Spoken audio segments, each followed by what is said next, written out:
Genesis chapter 1.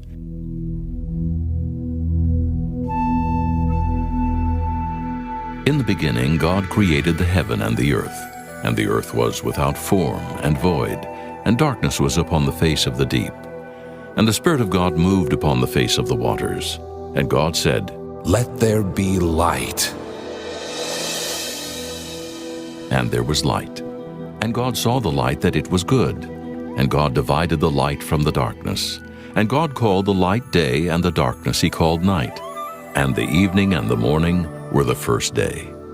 And God said, "Let there be a firmament in the midst of the waters, and let it divide the waters from the waters." And God made the firmament, and divided the waters which were under the firmament from the waters which were above the firmament. And it was so. And God called the firmament heaven. And the evening and the morning were the second day. And God said, "Let the waters under the heaven be gathered together unto one place, and let the dry land appear." And it was so. And God called the dry land earth, and the gathering together of the waters called he seas. And God saw that it was good. And God said, "Let the earth bring forth grass, the herb yielding seed, and the fruit tree yielding fruit after his kind, whose seed is in itself upon the earth." And it was so. And the earth brought forth grass and herb yielding seed after his kind, and the tree yielding fruit, whose seed was in itself after his kind. And God saw that it was good. And the evening and the morning were the third day. And God said, "Let there be lights in the firmament of the heaven to divide the day from the night, and let them be for signs and for seasons, and for days and years. And let them be for lights in the firmament of the heaven, to give light upon the earth." And it was so. And God made two great lights, the greater light to rule the day, and the lesser light to rule the night. He made the stars also.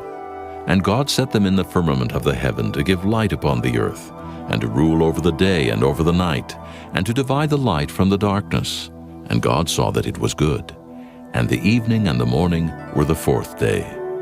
And God said, "Let the waters bring forth abundantly the moving creature that hath life, and fowl that may fly above the earth in the open firmament of heaven." And God created great whales, and every living creature that moveth, which the waters brought forth abundantly after their kind, and every winged fowl after his kind. And God saw that it was good.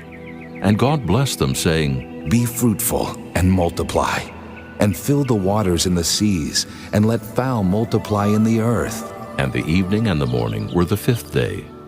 And God said, "Let the earth bring forth the living creature after his kind, cattle and creeping thing, and beast of the earth after his kind."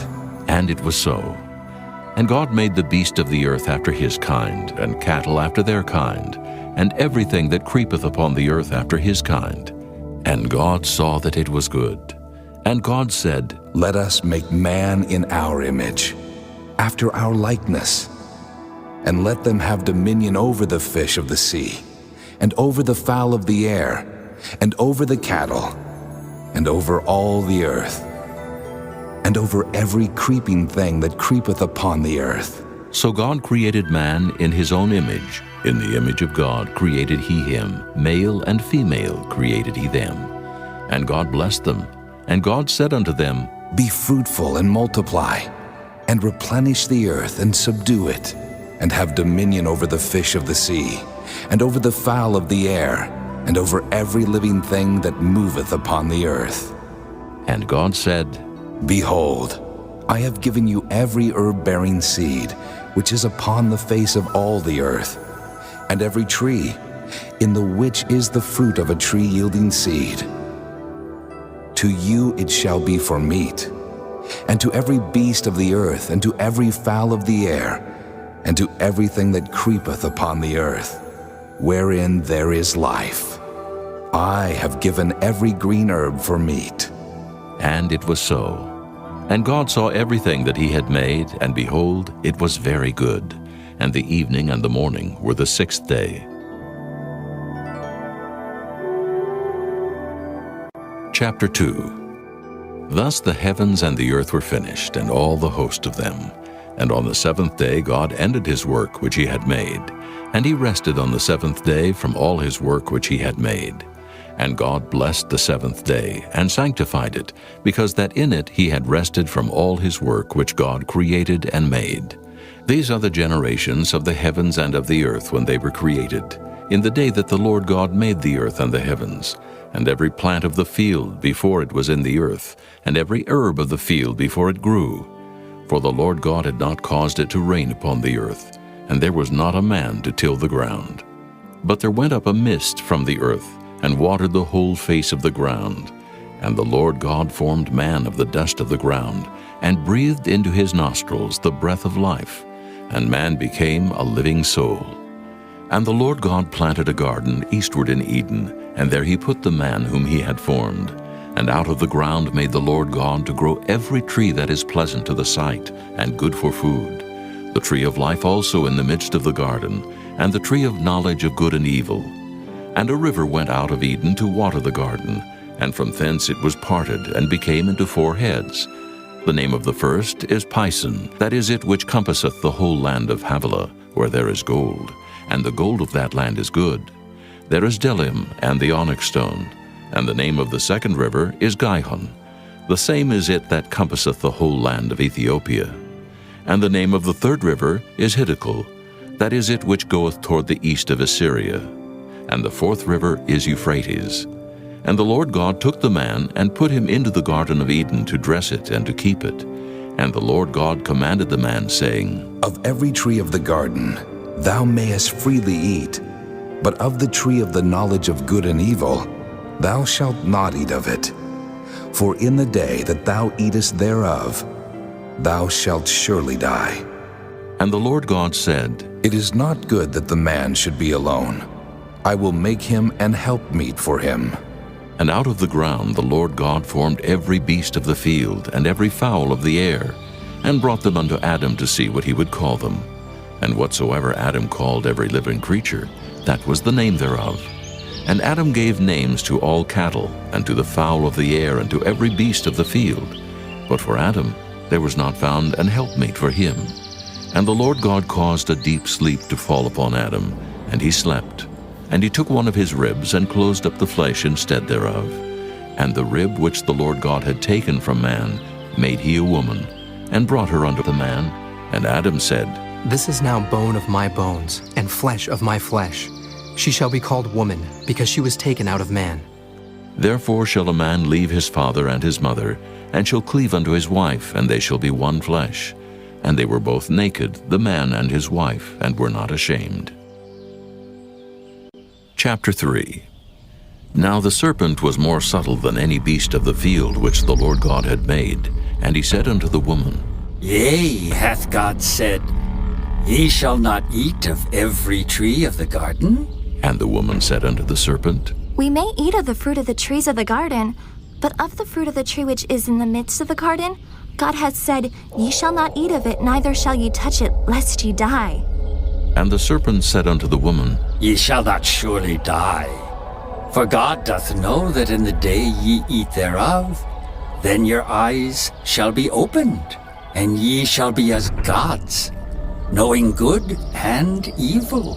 And when the woman saw that the tree was good for food, and that it was pleasant to the eyes, and a tree to be desired to make one wise, she took of the fruit thereof, and did eat, and gave also unto her husband with her, and he did eat. And the eyes of them both were opened, and they knew that they were naked. And they sewed fig leaves together, and made themselves aprons. And they heard the voice of the Lord God walking in the garden in the cool of the day. And Adam and his wife hid themselves from the presence of the Lord God amongst the trees of the garden. And the Lord God called unto Adam, and said unto him, Where art thou? And he said, I heard thy voice in the garden, and I was afraid, because I was naked, and I hid myself. And he said, Who told thee that thou wast naked? Hast thou eaten of the tree whereof I commanded thee that thou shouldest not eat? And the man said, The woman whom thou gavest to be with me, she gave me of the tree, and I did eat. And the Lord God said unto the woman, What is this that thou hast done? And the woman said, The serpent beguiled me, and I did eat. And the Lord God said unto the serpent, Because thou hast done this, thou art cursed above all cattle, and above every beast of the field. Upon thy belly shalt thou go, and dust shalt thou eat all the days of thy life. And I will put enmity between thee and the woman, and between thy seed and her seed. It shall bruise thy head, and thou shalt bruise his heel. Unto the woman he said, I will greatly multiply thy sorrow and thy conception. In sorrow thou shalt bring forth children, and thy desire shall be to thy husband, and he shall rule over thee. And unto Adam he said, Because thou hast hearkened unto the voice of thy wife, and hast eaten of the tree of which I commanded thee, saying, Thou shalt not eat of it. Cursed is the ground for thy sake. In sorrow shalt thou eat of it all the days of thy life.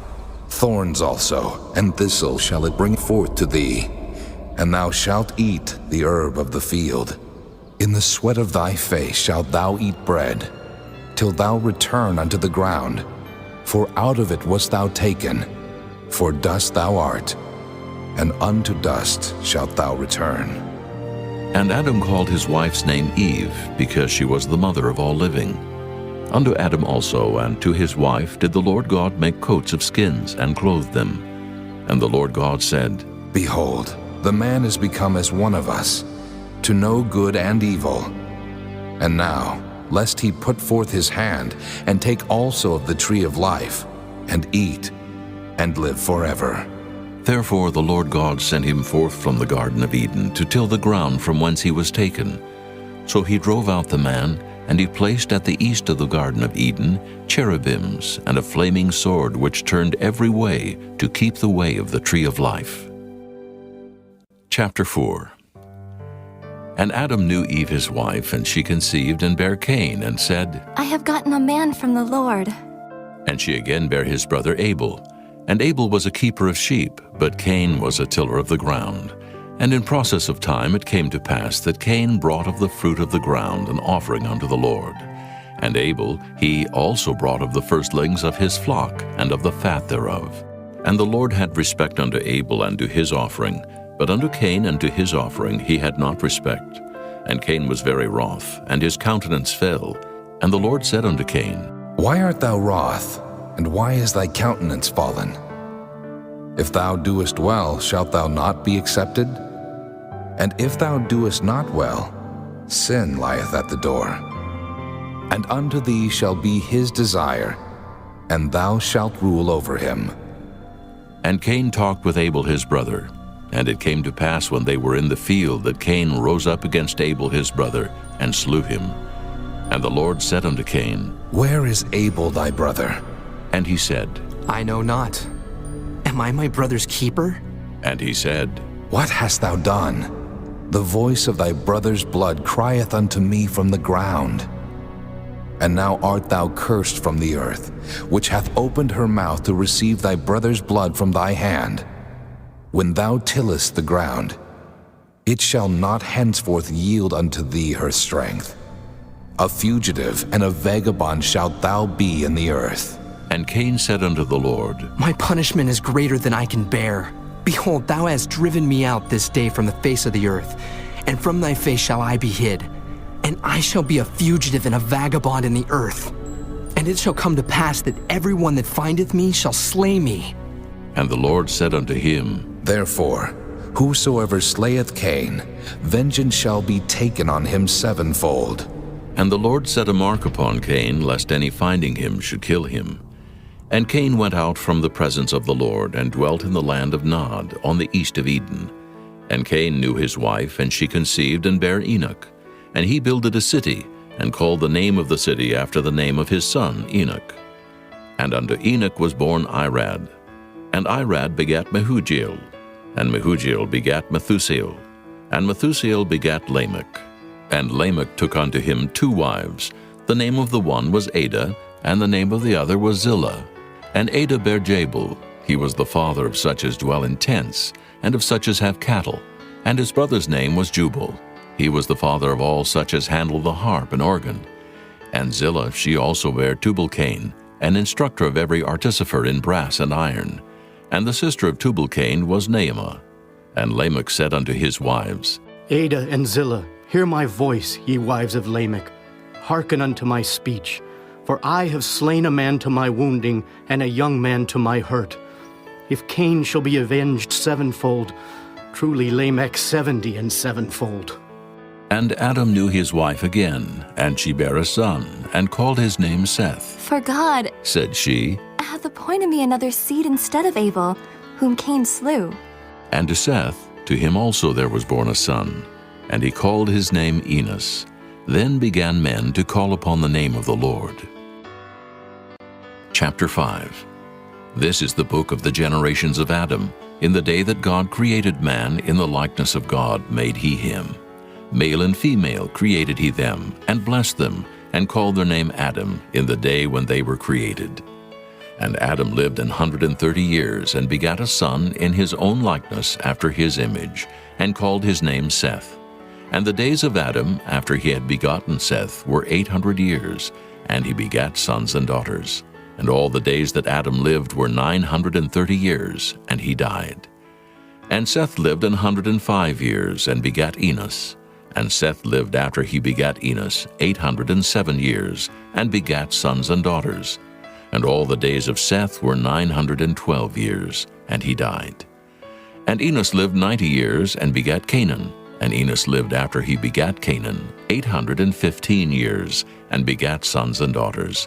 And all the days of Enos were 905 years, and he died. And Canaan lived 70 years, and begat Mahalaleel. And Canaan lived after he begat Mahalaleel 840 years, and begat sons and daughters. And all the days of Canaan were 910 years, and he died. And Mahalaleel lived 65 years, and begat Jared. And Mahalaleel lived after he begat Jared 830 years, and begat sons and daughters. And all the days of Mahalaleel were 895 years, and he died. And Jared lived 162 years, and he begat Enoch. And Jared lived after he begat Enoch 800 years, and begat sons and daughters. And all the days of Jared were 962 years, and he died. And Enoch lived 65 years, and begat Methuselah. And Enoch walked with God after he begat Methuselah 300 years, and begat sons and daughters. And all the days of Enoch were 365 years. And Enoch walked with God, and he was not, for God took him. And Methuselah lived 187 years, and begat Lamech. And Methuselah lived after he begat Lamech 782 years, and begat sons and daughters. And all the days of Methuselah were 969 years, and he died. And Lamech lived 182 years, and begat a son, and he called his name Noah, saying, This same shall comfort us concerning our work and toil of our hands, because of the ground which the Lord hath cursed. And Lamech lived after he begat Noah 595 years, and begat sons and daughters. And all the days of Lamech were 777 years, and he died. And Noah was 500 years old. And Noah begat Shem, Ham, and Japheth. Chapter 6. And it came to pass, when men began to multiply on the face of the earth, and daughters were born unto them, that the sons of God saw the daughters of men, that they were fair, and they took them wives of all which they chose. And the Lord said, My spirit shall not always strive with man, for that he also is flesh, yet his days shall be 120 years.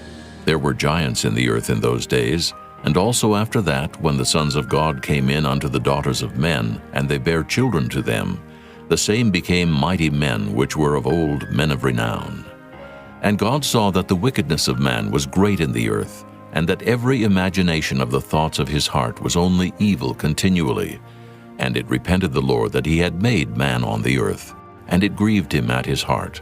And the Lord said, I will destroy man, whom I have created from the face of the earth, both man and beast, and the creeping thing, and the fowls of the air, for it repenteth me that I have made them. But Noah found grace in the eyes of the Lord. These are the generations of Noah. Noah was a just man, and perfect in his generations, and Noah walked with God. And Noah begat 3 sons, Shem, Ham, and Japheth. The earth also was corrupt before God, and the earth was filled with violence. And God looked upon the earth, and behold, it was corrupt, for all flesh had corrupted his way upon the earth. And God said unto Noah, The end of all flesh is come before me, for the earth is filled with violence through them. And behold, I will destroy them with the earth. Make thee an ark of gopher wood.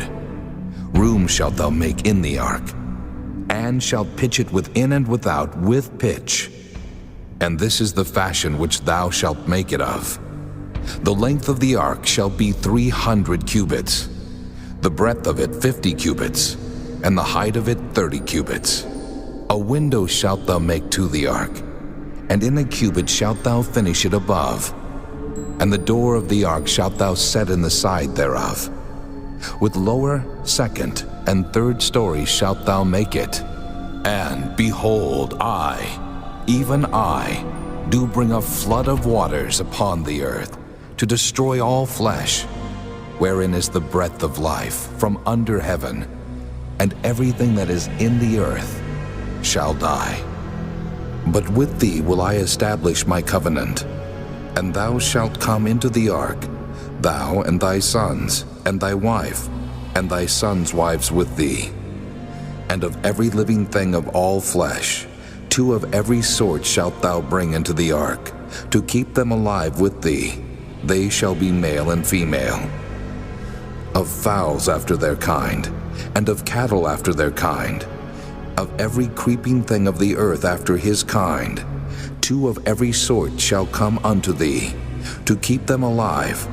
And take thou unto thee of all food that is eaten, and thou shalt gather it to thee, and it shall be for food for thee and for them. Thus did Noah, according to all that God commanded him, so did he. Chapter 7.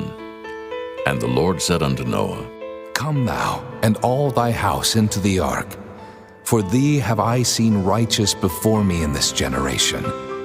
Of every clean beast thou shalt take to thee by sevens, the male and his female, and of beasts that are not clean by 2, the male and his female. Of fowls also of the air by sevens, the male and the female, to keep seed alive upon the face of all the earth. For yet 7 days, and I will cause it to rain upon the earth 40 days and 40 nights, and every living substance that I have made will I destroy from off the face of the earth. And Noah did according unto all that the Lord had commanded him. And Noah was 600 years old when the flood of waters was upon the earth. And Noah went in, and his sons, and his wife, and his sons' wives with him into the ark, because of the waters of the flood. Of clean beasts, and of beasts that are not clean, and of fowls, and of everything that creepeth upon the earth, there went in 2 and 2 unto Noah into the ark, the male and the female, as God had commanded Noah. And it came to pass after 7 days, that the waters of the flood were upon the earth. In the 600th year of Noah's life, in the 2nd month, the 17th day of the month, the same day were all the fountains of the great deep broken up, and the windows of heaven were opened, and the rain was upon the earth 40 days and 40 nights. In the selfsame day entered Noah, and Shem, and Ham, and Japheth, the sons of Noah, and Noah's wife, and the 3 wives of his sons with them into the ark. They and every beast after his kind, and all the cattle after their kind, and every creeping thing that creepeth upon the earth after his kind, and every fowl after his kind, every bird of every sort.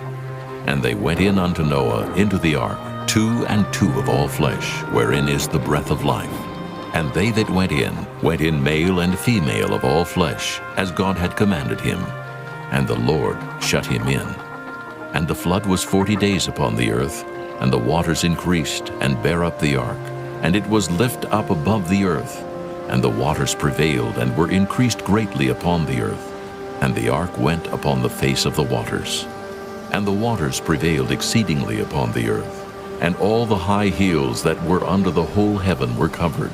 15 cubits upward did the waters prevail, and the mountains were covered. And all flesh died that moved upon the earth, both of fowl, and of cattle, and of beast, and of every creeping thing that creepeth upon the earth. and every man. All in whose nostrils was the breath of life, of all that was in the dry land, died. And every living substance was destroyed which was upon the face of the ground, both man and cattle and the creeping things, and the fowl of the heaven, and they were destroyed from the earth. And Noah only remained alive, and they that were with him in the ark. And the waters prevailed upon the earth 150 days. Chapter 8. And God remembered Noah, and every living thing, and all the cattle that was with him in the ark. And God made a wind to pass over the earth, and the waters assuaged. The fountains also of the deep and the windows of heaven were stopped, and the rain from heaven was restrained. And the waters returned from off the earth continually. And after the end of the 150 days, the waters were abated. And the ark rested in the 7th month, on the 17th day of the month, upon the mountains of Ararat. And the waters decreased continually until the 10th month. In the 10th month, on the 1st day of the month, were the tops of the mountains seen. And it came to pass at the end of 40 days that Noah opened the window of the ark which he had made. And he sent forth a raven, which went forth to and fro until the waters were dried up from off the earth. Also he sent forth a dove from him to see if the waters were abated from off the face of the ground. But the dove found no rest for the sole of her foot, and she returned unto him into the ark, for the waters were on the face of the whole earth. Then he put forth his hand and took her, and pulled her in unto him into the ark.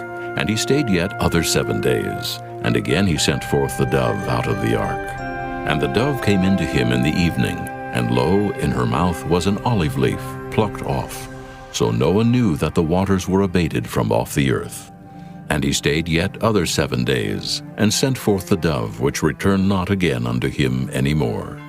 And it came to pass in the 601st year, in the 1st month, the 1st day of the month, the waters were dried up from off the earth. And Noah removed the covering of the ark, and looked, and behold, the face of the ground was dry. And in the 2nd month, on the 7th and 20th day of the month, was the earth dried. And God spake unto Noah, saying, Go forth of the ark, thou and thy wife, and thy sons wives with thee. Bring forth with thee every living thing that is with thee, of all flesh, both of fowl and of cattle, and of every creeping thing that creepeth upon the earth, that they may breed abundantly in the earth, and be fruitful, and multiply upon the earth. And Noah went forth, and his sons, and his wife, and his sons' wives with him. Every beast, every creeping thing, and every fowl, and whatsoever creepeth upon the earth after their kinds, went forth out of the ark. And Noah builded an altar unto the Lord, and took of every clean beast, and of every clean fowl, and offered burnt offerings on the altar. And the Lord smelled a sweet savor, and the Lord said in his heart, I will not again curse the ground any more for man's sake. For the imagination of man's heart is evil from his youth. Neither will I again smite any more every living thing as I have done. While the earth remaineth, seed time and harvest, and cold and heat, and summer and winter, and day and night shall not cease. Chapter 9. And God blessed Noah and his sons, and said unto them, Be fruitful and multiply, and replenish the earth. And the fear of you and the dread of you shall be upon every beast of the earth, and upon every fowl of the air, upon all that moveth upon the earth, and upon all the fishes of the sea. Into your hand are they delivered. Every moving thing that liveth shall be meat for you. Even as the green herb have I given you all things.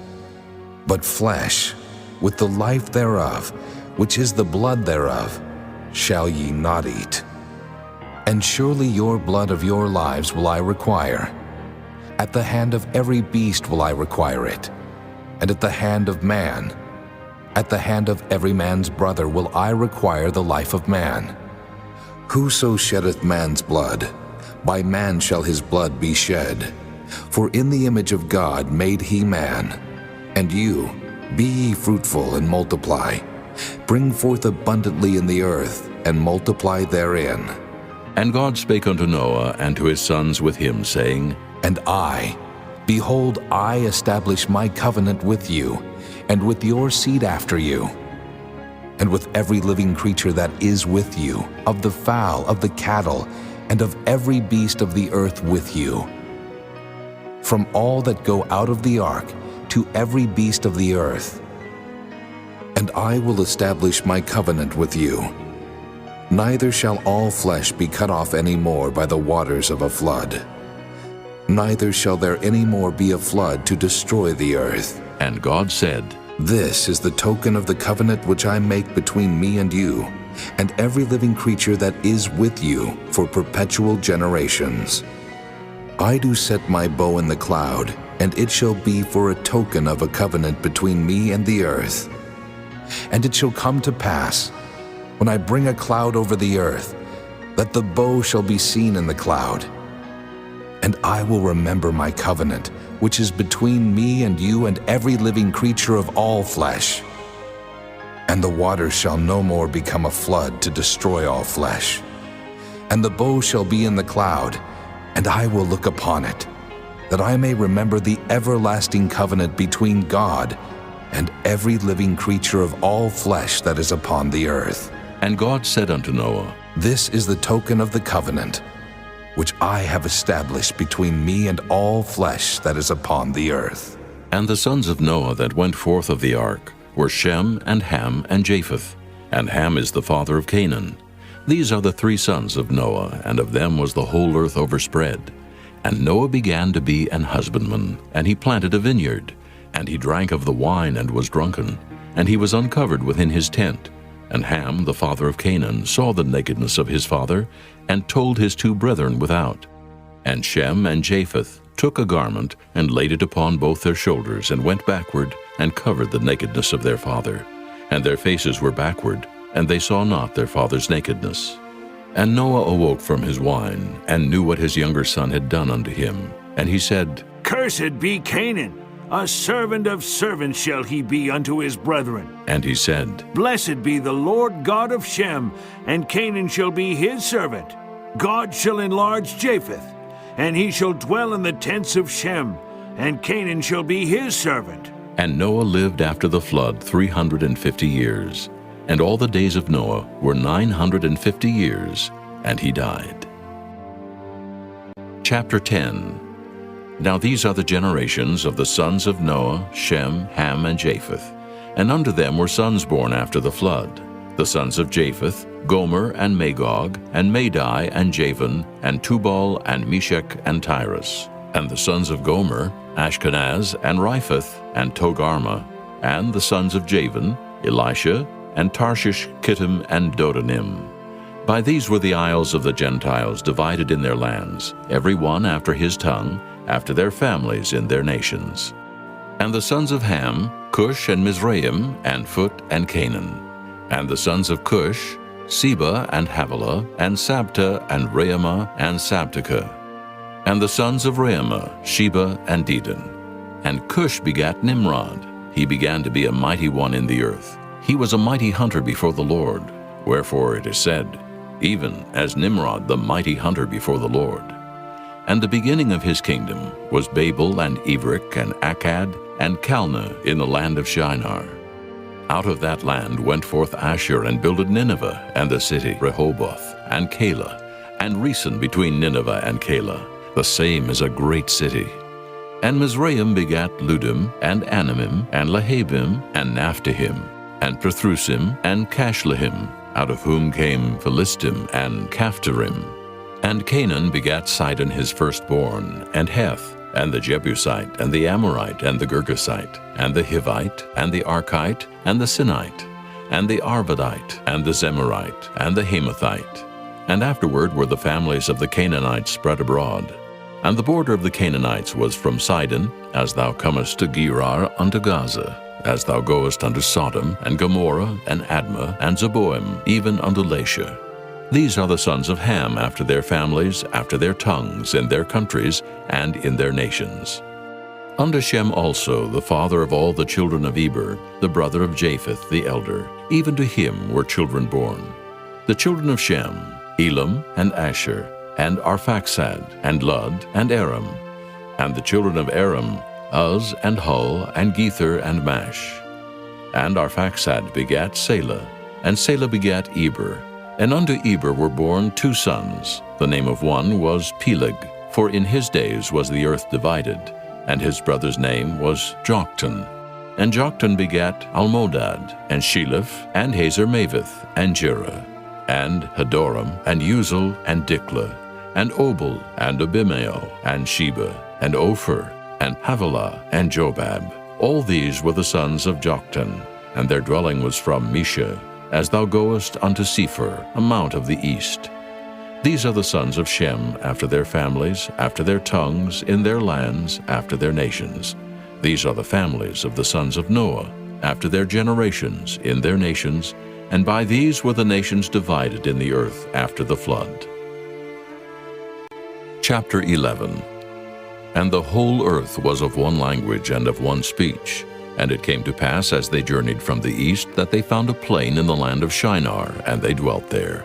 And they said one to another, Go to, let us make brick and burn them thoroughly. And they had brick for stone, and slime had they for mortar.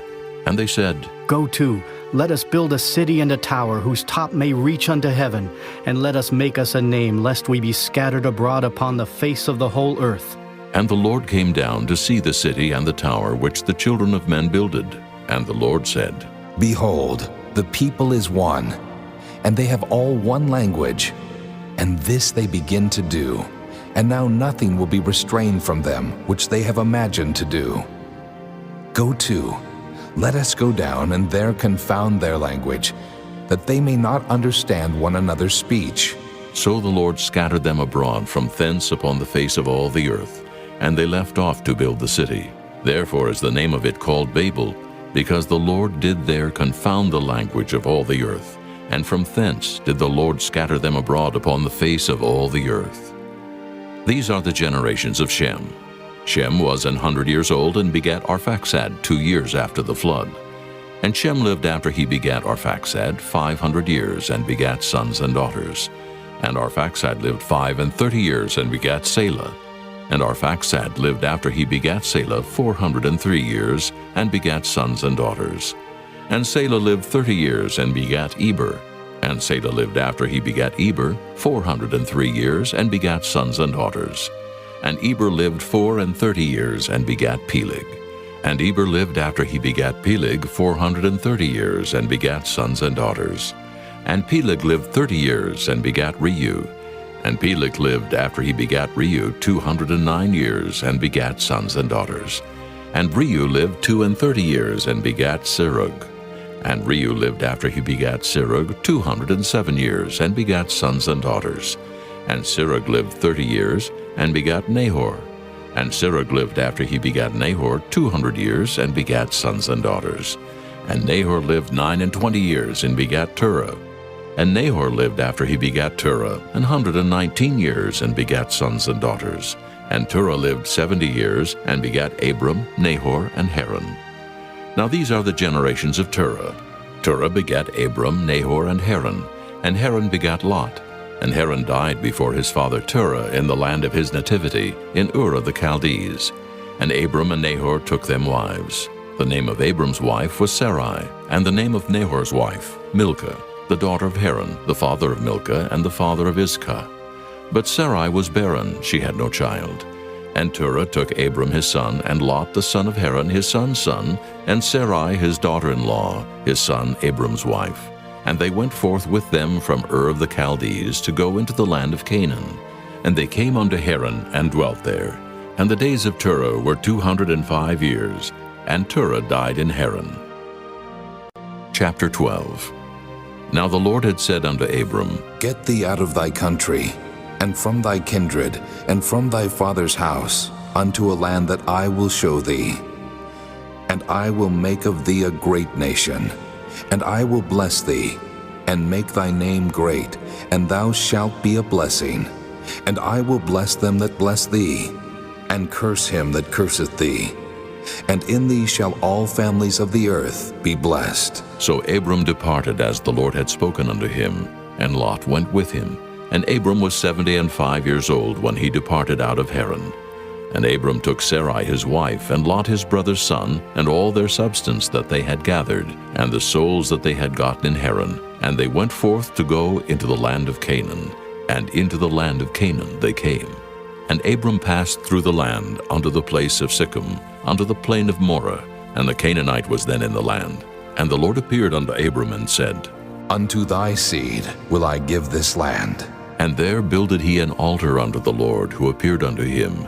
And he removed from thence unto a mountain on the east of Bethel, and pitched his tent, having Bethel on the west, and Hai on the east. And there he builded an altar unto the Lord, and called upon the name of the Lord. And Abram journeyed, going on still toward the south. And there was a famine in the land, and Abram went down into Egypt to sojourn there, for the famine was grievous in the land. And it came to pass, when he was come near to enter into Egypt, that he said unto Sarai his wife, Behold now, I know that thou art a fair woman to look upon. Therefore it shall come to pass, when the Egyptians shall see thee, that they shall say, This is his wife. And they will kill me, but they will save thee alive. Say, I pray thee, Thou art my sister, that it may be well with me for thy sake, and my soul shall live because of thee. And it came to pass that when Abram was come into Egypt, the Egyptians beheld the woman that she was very fair. The princes also of Pharaoh saw her, and commended her before Pharaoh, and the woman was taken into Pharaoh's house. And he entreated Abram well for her sake. And he had sheep and oxen, and he-asses, and men-servants, and maidservants, and she-asses, and camels. And the Lord plagued Pharaoh and his house with great plagues because of Sarai Abram's wife. And Pharaoh called Abram and said, What is this that thou hast done unto me? Why didst thou not tell me that she was thy wife? Why saidst thou, She is my sister? So I might have taken her to me to wife. Now, therefore, behold thy wife, take her, and go thy way. And Pharaoh commanded his men concerning him, and they sent him away, and his wife, and all that he had. Chapter 13. And Abram went up out of Egypt, he and his wife, and all that he had, and Lot with him into the south.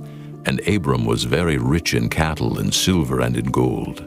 And he went on his journeys from the south even to Bethel, unto the place where his tent had been at the beginning, between Bethel and Hai, unto the place of the altar which he had made there at the first. And there Abram called on the name of the Lord.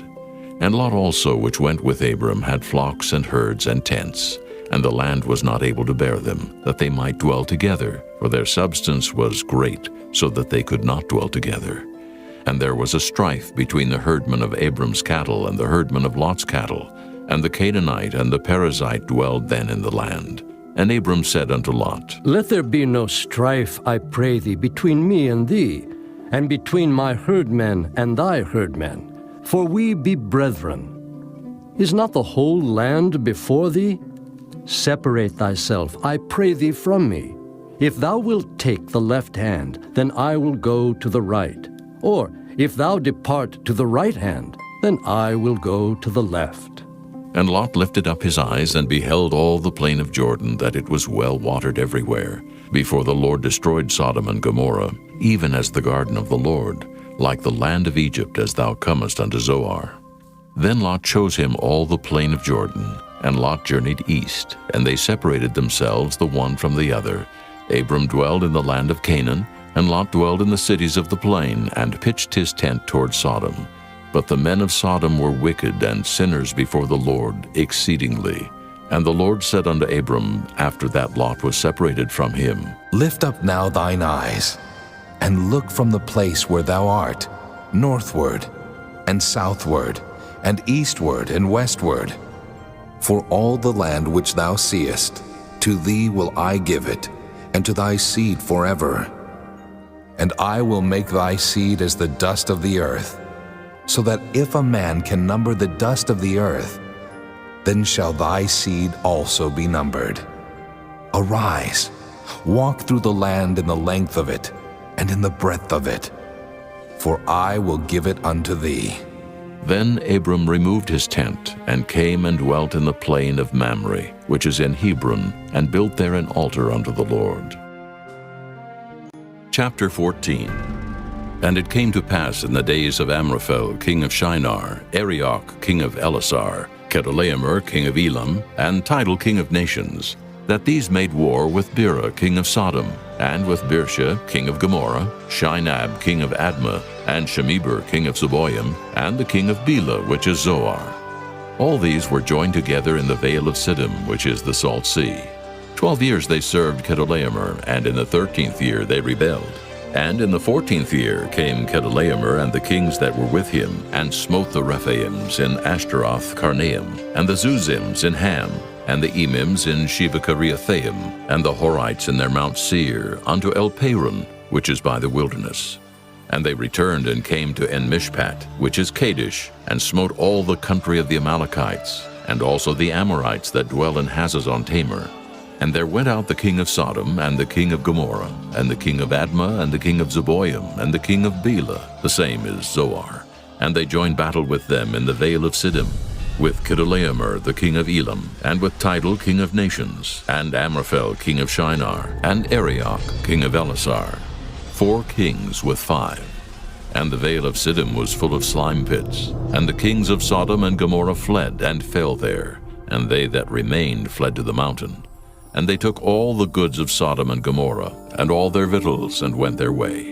And they took Lot, Abram's brother's son, who dwelt in Sodom, and his goods, and departed. And there came one that had escaped, and told Abram the Hebrew, for he dwelt in the plain of Mamre the Amorite, brother of Eshcol, and brother of Aner. And these were confederate with Abram. And when Abram heard that his brother was taken captive, he armed his trained servants, born in his own house, 318, and pursued them unto Dan. And he divided himself against them, he and his servants by night, and smote them, and pursued them unto Hobah, which is on the left hand of Damascus. And he brought back all the goods, and also brought again his brother Lot, and his goods, and the women also, and the people. And the king of Sodom went out to meet him after his return from the slaughter of Chedorlaomer, and of the kings that were with him at the valley of Shaveh, which is the king's dale. And Melchizedek, king of Salem, brought forth bread and wine, and he was the priest of the Most High God. And he blessed him and said, Blessed be Abram, of the Most High God, possessor of heaven and earth, and blessed be the Most High God, which hath delivered thine enemies into thy hand. And he gave him tithes of all. And the king of Sodom said unto Abram, Give me the persons, and take the goods to thyself. And Abram said to the king of Sodom, I have lift up mine hand unto the Lord, the Most High God, the possessor of heaven and earth, that I will not take from a thread even to a shoe latchet, and that I will not take anything that is thine, lest thou shouldest say, I have made Abram rich, save only that which the young men have eaten, and the portion of the men which went with me, Aner, Eshcol, and Mamre. Let them take their portion. Chapter 15. After these things the word of the Lord came unto Abram in a vision, saying, Fear not, Abram. I am thy shield, and thy exceeding great reward. And Abram said, Lord God, what wilt thou give me, seeing I go childless, and the steward of my house is this Eliezer of Damascus? And Abram said, Behold, to me thou hast given no seed, and lo, one born in my house is mine heir. And behold, the word of the Lord came unto him, saying, This shall not be thine heir, but he that shall come forth out of thine own bowels shall be thine heir. And he brought him forth abroad, and said, Look now toward heaven, and tell the stars if thou be able to number them. And he said unto him, So shall thy seed be. And he believed in the Lord, and he counted it to him for righteousness. And he said unto him, I am the Lord that brought thee out of Ur of the Chaldees, to give thee this land to inherit it. And he said, Lord God, whereby shall I know that I shall inherit it? And he said unto him, Take me an heifer of 3 years old, and a she-goat of 3 years old, and a ram of 3 years old, and a turtle dove, and a young pigeon. And he took unto him all these, and divided them in the midst, and laid each piece one against another, but the birds divided he not. And when the fowls came down upon the carcasses, Abram drove them away. And when the sun was going down, a deep sleep fell upon Abram, and lo, an horror of great darkness fell upon him. And he said unto Abram, Know of a surety that thy seed shall be a stranger in a land that is not theirs, and shall serve them, and they shall afflict them 400 years. And also that nation whom they shall serve will I judge, and afterward shall they come out with great substance. And thou shalt go to thy fathers in peace. Thou shalt be buried in a good old age. But in the 4th generation they shall come hither again, for the iniquity of the Amorites is not yet full. And it came to pass that when the sun went down and it was dark, behold, a smoking furnace and a burning lamp that passed between those pieces. In the same day the Lord made a covenant with Abram, saying, Unto thy seed have I given this land, from the river of Egypt unto the great river, the river Euphrates, the Kenites, and the Kenizzites, and the Cadmonites, and the Hittites, and the Perizzites, and the Rephaims, and the Amorites, and the Canaanites, and the Girgashites, and the Jebusites. Chapter 16. Now Sarai, Abram's wife, bare him no children, and she had an handmaid, an Egyptian, whose name was Hagar. And Sarai said unto Abram, Behold now, the Lord hath restrained me from bearing. I pray thee, go in unto my maid. It may be that I may obtain children by her. And Abram hearkened to the voice of Sarai. And Sarai, Abram's wife, took Hagar, her maid, the Egyptian, after Abram had dwelt 10 years in the land of Canaan, and gave her to her husband Abram to be his wife. And he went in unto Hagar, and she conceived. And when she saw that she had conceived, her mistress was despised in her eyes. And Sarai said unto Abram, My wrong be upon thee. I have given my maid into thy bosom. And when she saw that she had conceived, I was despised in her eyes. The Lord judge between me and thee. But Abram said unto Sarai, Behold, thy maid is in thy hand. Do to her as it pleaseth thee. And when Sarai dealt hardly with her, she fled from her face. And the angel of the Lord found her by a fountain of water in the wilderness, by the fountain in the way to Shur. And he said, Hagar, Sarai's maid, whence camest thou? And whither wilt thou go? And she said, I flee from the face of my mistress Sarai. And the angel of the Lord said unto her, Return to thy mistress, and submit thyself under her hands. And the angel of the Lord said unto her, I will multiply thy seed exceedingly, that it shall not be numbered for multitude. And the angel of the Lord said unto her, Behold, thou art with child, and shalt bear a son, and shalt call his name Ishmael, because the Lord hath heard thy affliction. And he will be a wild man, his hand will be against every man, and every man's hand against him, and he shall dwell in the presence of all his brethren. And she called the name of the Lord that spake unto her, Thou God seest me. for she said, Have I also here looked after him that seeth me? Wherefore the well was called Beer-lahai-roi. Behold, it is between Kadesh and Bered. And Hagar bare Abram a son, and Abram called his son's name, which Hagar bare, Ishmael. And Abram was 86 years old when Hagar bare Ishmael to Abram. Chapter 17. And when Abram was 90 years old and 9, the Lord appeared to Abram and said unto him, I am the Almighty God. Walk before me, and be thou perfect. And I will make my covenant between me and thee, and will multiply thee exceedingly. And Abram fell on his face, and God talked with him, saying, As for me, behold, my covenant is with thee, and thou shalt be a father of many nations. Neither shall thy name any more be called Abram, but thy name shall be Abraham, for a father of many nations have I made thee. And I will make thee exceeding fruitful, and I will make nations of thee, and kings shall come out of thee.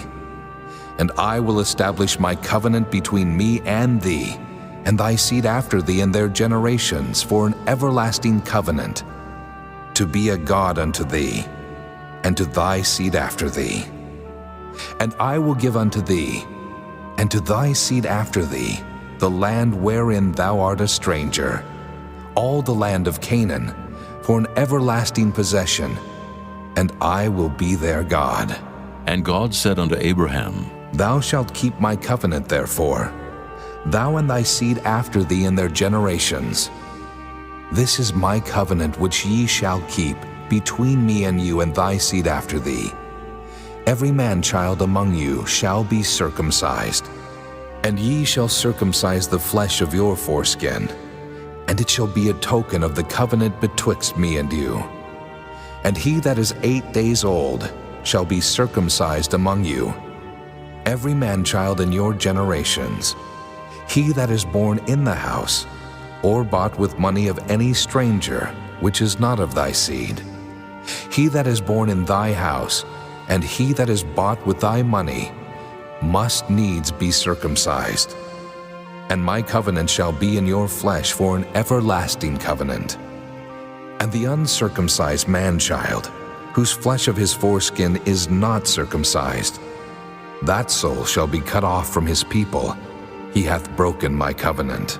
And God said unto Abraham, As for Sarai thy wife, thou shalt not call her name Sarai, but Sarah shall her name be. And I will bless her, and give thee a son also of her. Yea, I will bless her, and she shall be a mother of nations. Kings of people shall be of her. Then Abraham fell upon his face and laughed, and said in his heart, Shall a child be born unto him that is 100 years old? And shall Sarah that is 90 years old bear? And Abraham said unto God, Oh, that Ishmael might live before thee. And God said, Sarah thy wife shall bear thee a son indeed, and thou shalt call his name Isaac. And I will establish my covenant with him for an everlasting covenant, and with his seed after him. And as for Ishmael, I have heard thee. Behold, I have blessed him, and will make him fruitful, and will multiply him exceedingly. 12 princes shall he beget, and I will make him a great nation. But my covenant will I establish with Isaac, which Sarah shall bear unto thee at this set time in the next year. And he left off talking with him, and God went up from Abraham. And Abraham took Ishmael his son, and all that were born in his house, and all that were bought with his money, every male among the men of Abraham's house, and circumcised the flesh of their foreskin in the selfsame day, as God had said unto him. And Abraham was 90 years old and 9 when he was circumcised in the flesh of his foreskin. And Ishmael his son was 13 years old when he was circumcised in the flesh of his foreskin. In the selfsame day was Abraham circumcised, and Ishmael his son. And all the men of his house, born in the house, and bought with money of the stranger, were circumcised with him. Chapter 18. And the Lord appeared unto him in the plains of Mamre, and he sat in the tent door in the heat of the day. And he lifted up his eyes and looked, and lo, 3 men stood by him. And when he saw them, he ran to meet them from the tent door, and bowed himself toward the ground, and said, My Lord, if now I have found favor in thy sight, pass not away, I pray thee, from thy servant. Let a little water, I pray you, be fetched, and wash your feet, and rest yourselves under the tree. And I will fetch a morsel of bread, and comfort ye your hearts. After that ye shall pass on. For therefore are ye come to your servant. And they said, So do as thou hast said. And Abraham hastened into the tent unto Sarah, and said, Make ready quickly 3 measures of fine meal, knead it, and make cakes upon the hearth. And Abraham ran unto the herd, and fetched a calf tender and good, and gave it unto a young man, and he hasted to dress it. And he took butter and milk and the calf which he had dressed, and set it before them. And he stood by them under the tree, and they did eat. And they said unto him, Where is Sarah, thy wife? And he said, Behold, in the tent. And he said, I will certainly return unto thee according to the time of life, and lo, Sarah thy wife shall have a son. And Sarah heard it in the tent door which was behind him.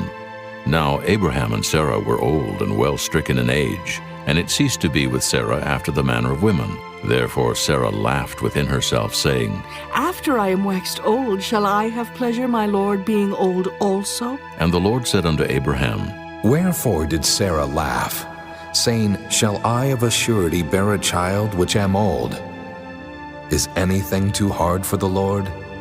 At the time appointed I will return unto thee, according to the time of life, and Sarah shall have a son. Then Sarah denied, saying, I laughed not. for she was afraid. And he said, Nay, but thou didst laugh. And the men rose up from thence and looked toward Sodom, and Abraham went with them to bring them on the way. And the Lord said, Shall I hide from Abraham that thing which I do? Seeing that Abraham shall surely become a great and mighty nation, and all the nations of the earth shall be blessed in him? For I know him, that he will command his children and his household after him, and they shall keep the way of the Lord, to do justice and judgment, that the Lord may bring upon Abraham that which he hath spoken of him. And the Lord said, Because the cry of Sodom and Gomorrah is great, and because their sin is very grievous, I will go down now and see whether they have done altogether according to the cry of it, which is come unto me, and if not, I will know. And the men turned their faces from thence and went toward Sodom. But Abraham stood yet before the Lord, and Abraham drew near and said, Wilt thou also destroy the righteous with the wicked? Peradventure there be 50 righteous within the city.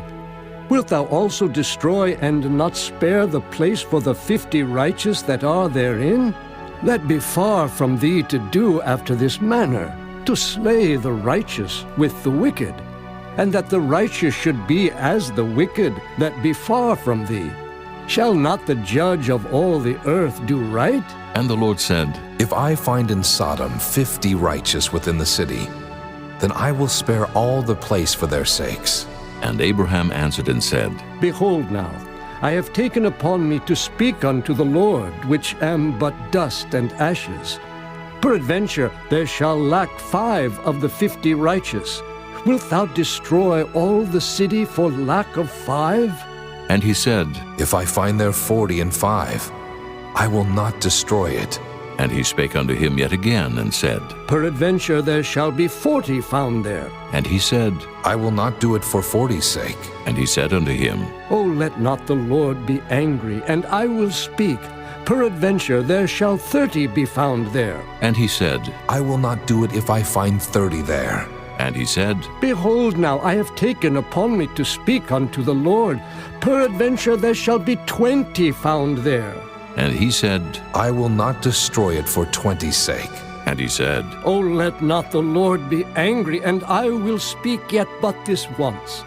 Peradventure 10 shall be found there. And he said, I will not destroy it for 10's sake. And the Lord went his way as soon as he had left communing with Abraham. And Abraham returned unto his place. Chapter 19. And there came 2 angels to Sodom at even, and Lot sat in the gate of Sodom. And Lot, seeing them, rose up to meet them, and he bowed himself with his face toward the ground. And he said, Behold now, my lords, turn in, I pray you, into your servant's house, and tarry all night, and wash your feet, and ye shall rise up early, and go on your ways. And they said, Nay, but we will abide in the street all night. And he pressed upon them greatly, and they turned in unto him, and entered into his house. And he made them a feast, and did bake unleavened bread, and they did eat. But before they lay down, the men of the city, even the men of Sodom, compassed the house round, both old and young, all the people from every quarter. And they called unto Lot, and said unto him, Where are the men which came into thee this night? Bring them out unto us, that we may know them. And Lot went out at the door unto them, and shut the door after him, and said, I pray you, brethren, do not so wickedly. Behold now, I have 2 daughters which have not known man.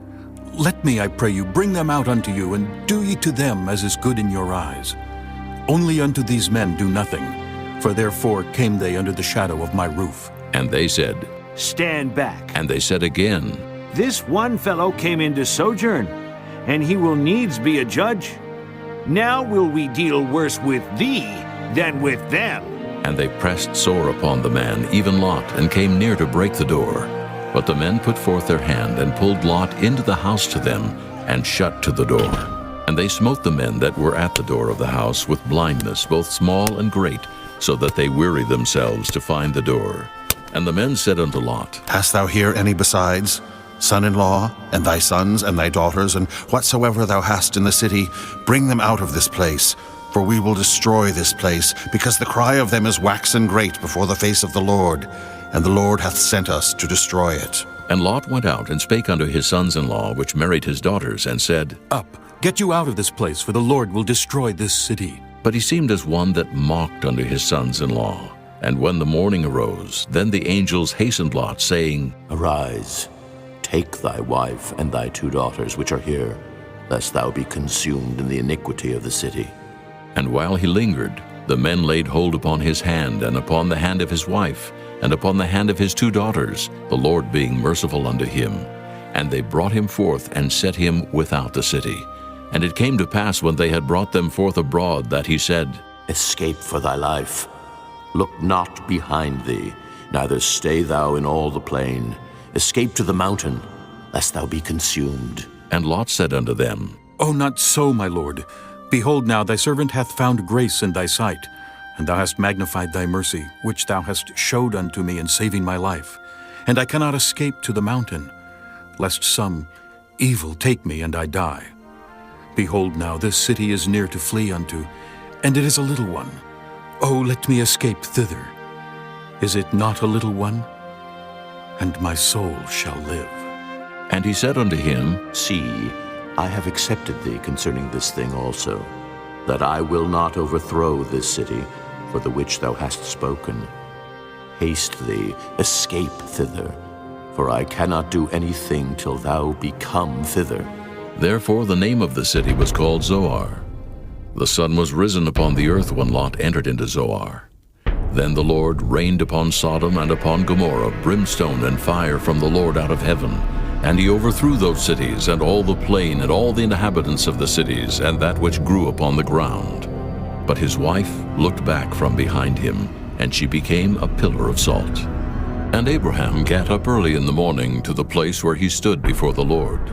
And he looked toward Sodom and Gomorrah, and toward all the land of the plain, and beheld, and lo, the smoke of the country went up as the smoke of a furnace. And it came to pass, when God destroyed the cities of the plain, that God remembered Abraham, and sent Lot out of the midst of the overthrow, when he overthrew the cities in the which Lot dwelt. And Lot went up out of Zoar, and dwelt in the mountain, and his 2 daughters with him, for he feared to dwell in Zoar.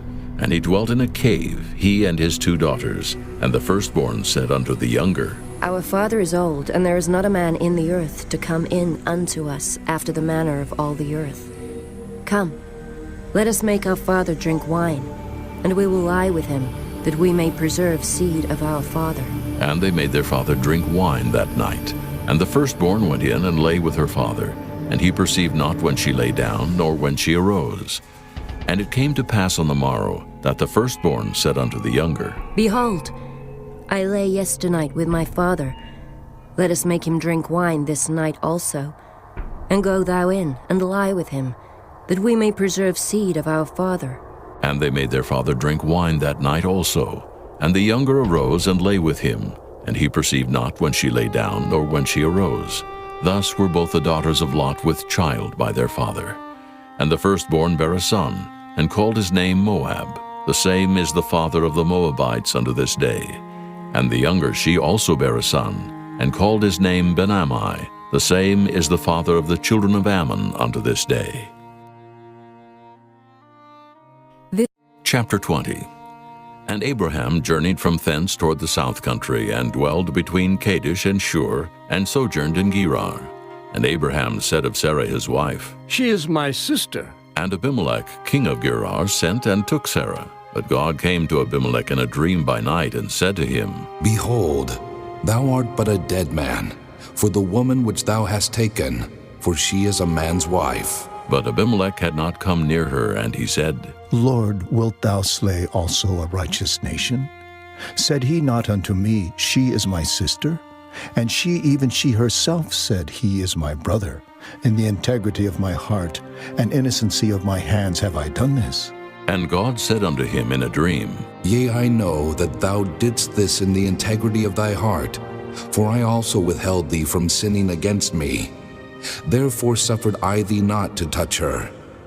Now therefore restore the man his wife, for he is a prophet, and he shall pray for thee, and thou shalt live. And if thou restore her not, know thou that thou shalt surely die, thou and all that are thine.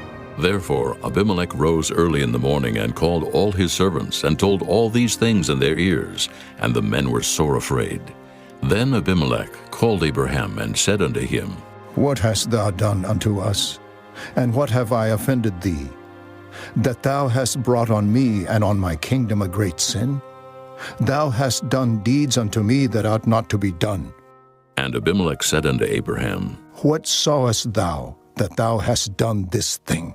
And Abraham said, Because I thought, surely the fear of God is not in this place, and they will slay me for my wife's sake. And yet indeed she is my sister. She is the daughter of my father, but not the daughter of my mother, and she became my wife. And it came to pass, when God caused me to wander from my father's house, that I said unto her, This is thy kindness which thou shalt show unto me. At every place whither we shall come, say of me, He is my brother. And Abimelech took sheep and oxen and men servants and women servants, and gave them unto Abraham, and restored him Sarah his wife. And Abimelech said, Behold, my land is before thee. Dwell where it pleaseth thee. And unto Sarah he said, Behold, I have given thy brother 1,000 pieces of silver. Behold, he is to thee a covering of the eyes, unto all that are with thee, and with all other. Thus she was reproved. So Abraham prayed unto God, and God healed Abimelech and his wife and his maidservants, and they bare children. For the Lord had fast closed up all the wombs of the house of Abimelech, because of Sarah, Abraham's wife. Chapter 21. And the Lord visited Sarah as he had said, and the Lord did unto Sarah as he had spoken. For Sarah conceived and bare Abraham a son in his old age, at the set time of which God had spoken to him. And Abraham called the name of his son that was born unto him, whom Sarah bare to him, Isaac. And Abraham circumcised his son Isaac, being 8 days old, as God had commanded him. And Abraham was 100 years old when his son Isaac was born unto him. And Sarah said, God hath made me to laugh, so that all that hear will laugh with me. And she said, Who would have said unto Abraham that Sarah should have given children suck? For I have borne him a son in his old age. And the child grew and was weaned, and Abraham made a great feast the same day that Isaac was weaned. And Sarah saw the son of Hagar the Egyptian, which she had borne unto Abraham, mocking. Wherefore she said unto Abraham, Cast out this bondwoman and her son, for the son of this bondwoman shall not be heir with my son, even with Isaac. And the thing was very grievous in Abraham's sight because of his son. And God said unto Abraham, Let it not be grievous in thy sight because of the lad, and because of thy bondwoman. In all that Sarah hath said unto thee, hearken unto her voice.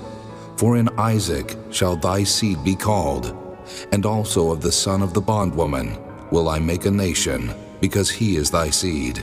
And Abraham rose up early in the morning, and took bread and a bottle of water, and gave it unto Hagar, putting it on her shoulder and the child, and sent her away. And she departed and wandered in the wilderness of Beersheba, and the water was spent in the bottle. And she cast the child under one of the shrubs. And she went and sat her down over against him a good way off, as it were a bowshot. For she said, Let me not see the death of the child. And she sat over against him, and lifted up her voice and wept. And God heard the voice of the lad. And the angel of God called to Hagar out of heaven, and said unto her, What aileth thee, Hagar? Fear not, for God hath heard the voice of the lad where he is.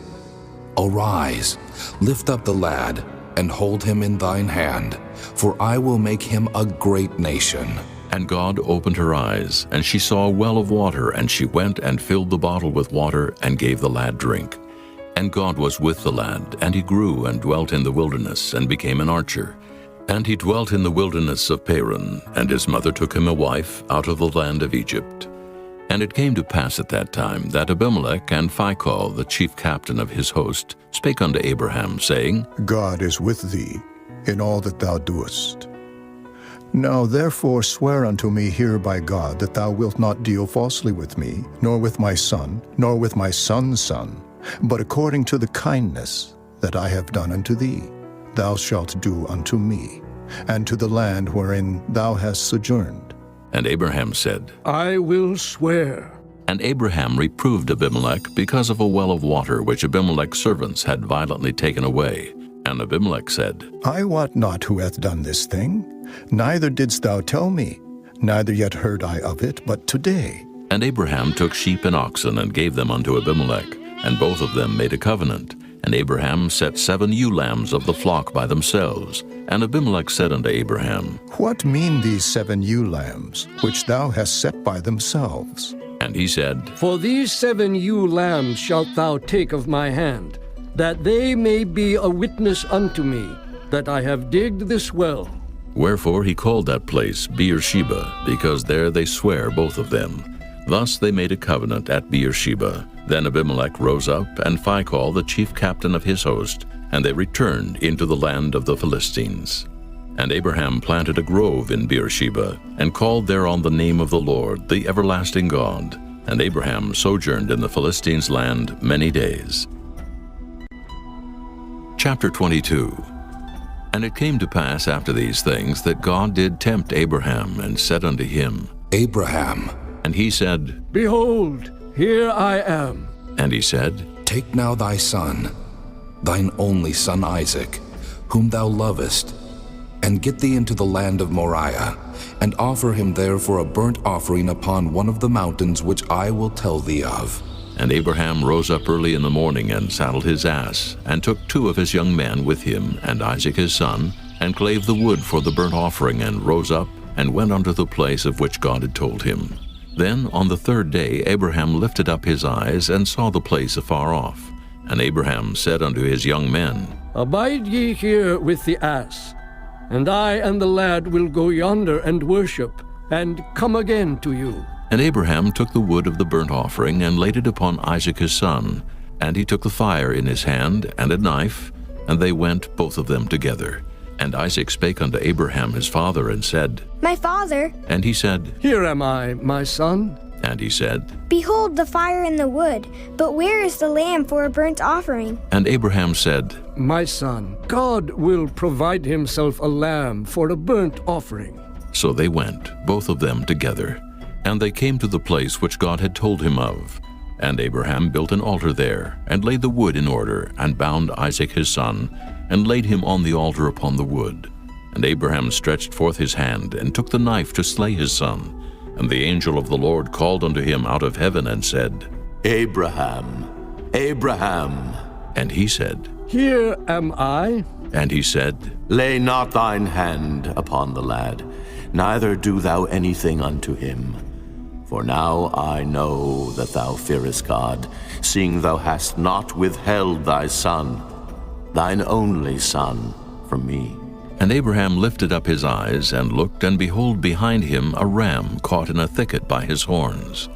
And Abraham went and took the ram, and offered him up for a burnt offering in the stead of his son. And Abraham called the name of that place Jehovah-Jireh, as it is said to this day, In the mount of the Lord it shall be seen. And the angel of the Lord called unto Abraham out of heaven the 2nd time, and said, By myself have I sworn, saith the Lord, for because thou hast done this thing, and hast not withheld thy son, thine only son, that in blessing I will bless thee, and in multiplying I will multiply thy seed as the stars of the heaven, and as the sand which is upon the seashore, and thy seed shall possess the gate of his enemies.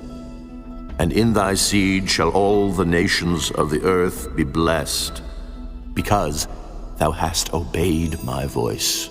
So Abraham returned unto his young men, and they rose up and went together to Beersheba. And Abraham dwelt at Beersheba. And it came to pass after these things, that it was told Abraham, saying, Behold, Milcah, she hath also borne children unto thy brother Nahor, Huz his firstborn, and Buz his brother, and Kemuel the father of Aram, and Kesed, and Hazo, and Pildash, and Jidlaph, and Bethuel. And Bethuel begat Rebekah. These 8 Milcah did bear to Nahor, Abraham's brother. And his concubine, whose name was Rumah, she bare also Teba, and Gahem, and Thahash, and Maacah. Chapter 23. And Sarah was 127 years old. These were the years of the life of Sarah. And Sarah died in Kirjath-arba, the same as Hebron in the land of Canaan. And Abraham came to mourn for Sarah, and to weep for her. And Abraham stood up from before his dead, and spake unto the sons of Heth, saying, I am a stranger and a sojourner with you. Give me a possession of a burying place with you, that I may bury my dead out of my sight. And the children of Heth answered Abraham, saying unto him, Hear us, my lord, thou art a mighty prince among us. In the choice of our sepulchres, bury thy dead. None of us shall withhold from thee his sepulchre, but that thou mayest bury thy dead. And Abraham stood up and bowed himself to the people of the land, even to the children of Heth, and he communed with them, saying, If it be your mind that I should bury my dead out of my sight, hear me, and entreat for me to Ephron, the son of Zohar, that he may give me the cave of Machpelah, which he hath, which is in the end of his field. For as much money as it is worth he shall give it me for a possession of a burying place amongst you. And Ephron dwelt among the children of Heth. And Ephron the Hittite answered Abraham in the audience of the children of Heth, even of all that went in at the gate of his city, saying, Nay, my lord, hear me.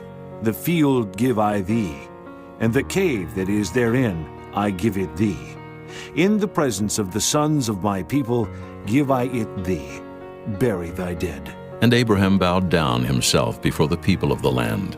And he spake unto Ephron in the audience of the people of the land, saying, But if thou wilt give it, I pray thee hear me.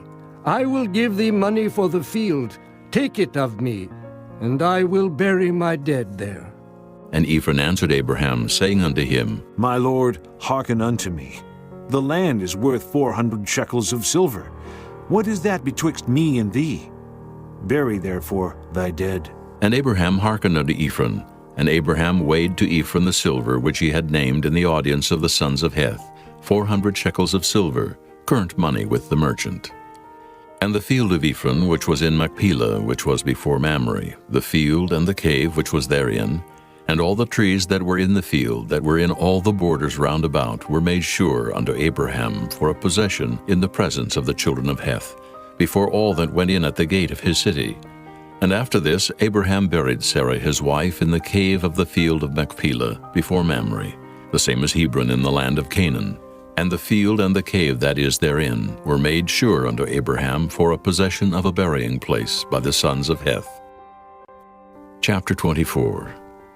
And Abraham was old and well stricken in age, and the Lord had blessed Abraham in all things.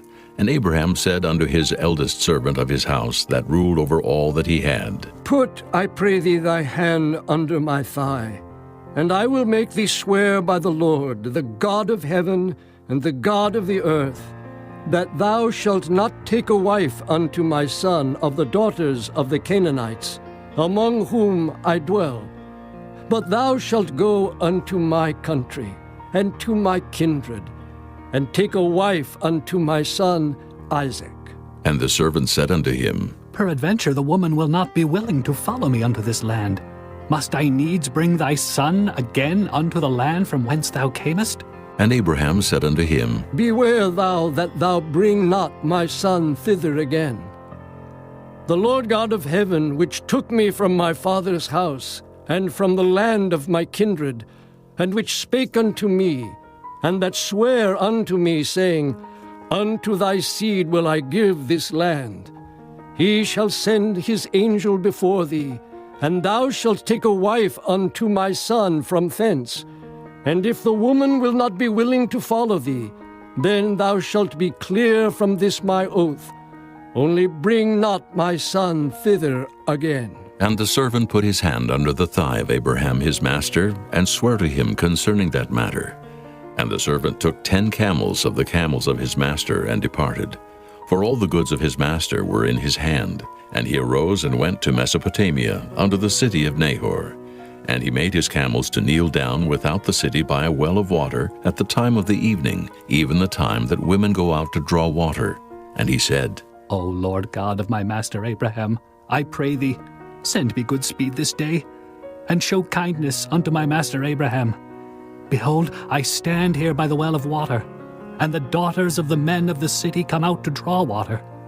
And let it come to pass, that the damsel to whom I shall say, Let down thy pitcher, I pray thee, that I may drink, and she shall say, Drink, and I will give thy camels drink also. Let the same be she that thou hast appointed for thy servant Isaac.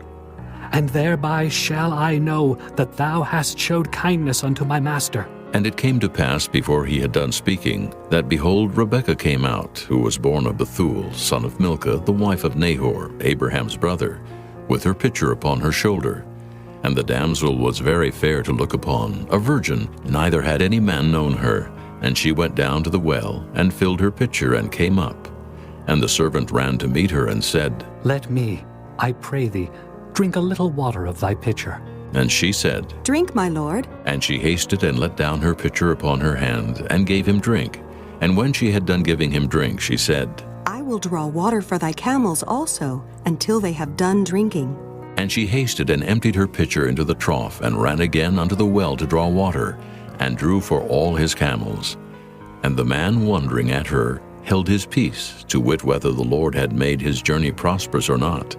And it came to pass, as the camels had done drinking, that the man took a golden earring of 1/2 shekel weight, and 2 bracelets for her hands, of 10 shekels weight of gold, and said, Whose daughter art thou? Tell me, I pray thee, is there room in thy father's house for us to lodge in? And she said unto him, I am the daughter of Bethuel, the son of Milcah, which she bare unto Nahor. She said moreover unto him, We have both straw and provender enough, and room to lodge in. And the man bowed down his head, and worshipped the Lord. And he said, Blessed be the Lord God of my master Abraham, who hath not left destitute my master of his mercy and his truth. I being in the way, the Lord led me to the house of my master's brethren. And the damsel ran and told them of her mother's house these things.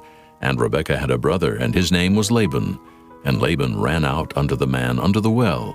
And it came to pass, when he saw the earring and bracelets upon his sister's hands, and when he heard the words of Rebekah his sister, saying, Thus spake the man unto me, that he came unto the man. And behold, he stood by the camels at the well. And he said, Come in, thou blessed of the Lord.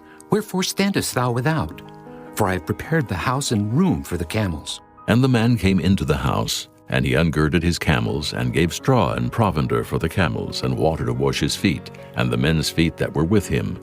And there was set meat before him to eat. But he said, I will not eat until I have told mine errand. And he said, Speak on. And he said, I am Abraham's servant, and the Lord hath blessed my master greatly. And he is become great, and he hath given him flocks, and herds, and silver and gold, and menservants, and maidservants, and camels, and asses. And Sarah my master's wife bare a son to my master when she was old, and unto him hath he given all that he hath. And my master made me swear, saying, Thou shalt not take a wife to my son of the daughters of the Canaanites, in whose land I dwell. But thou shalt go unto my father's house, and to my kindred, and take a wife unto my son. And I said unto my master, Peradventure the woman will not follow me. And he said unto me, The Lord before whom I walk will send his angel with thee, and prosper thy way. And thou shalt take a wife for my son of my kindred, and of my father's house. Then shalt thou be clear from this my oath, when thou comest to my kindred. And if they give not thee one, thou shalt be clear from my oath.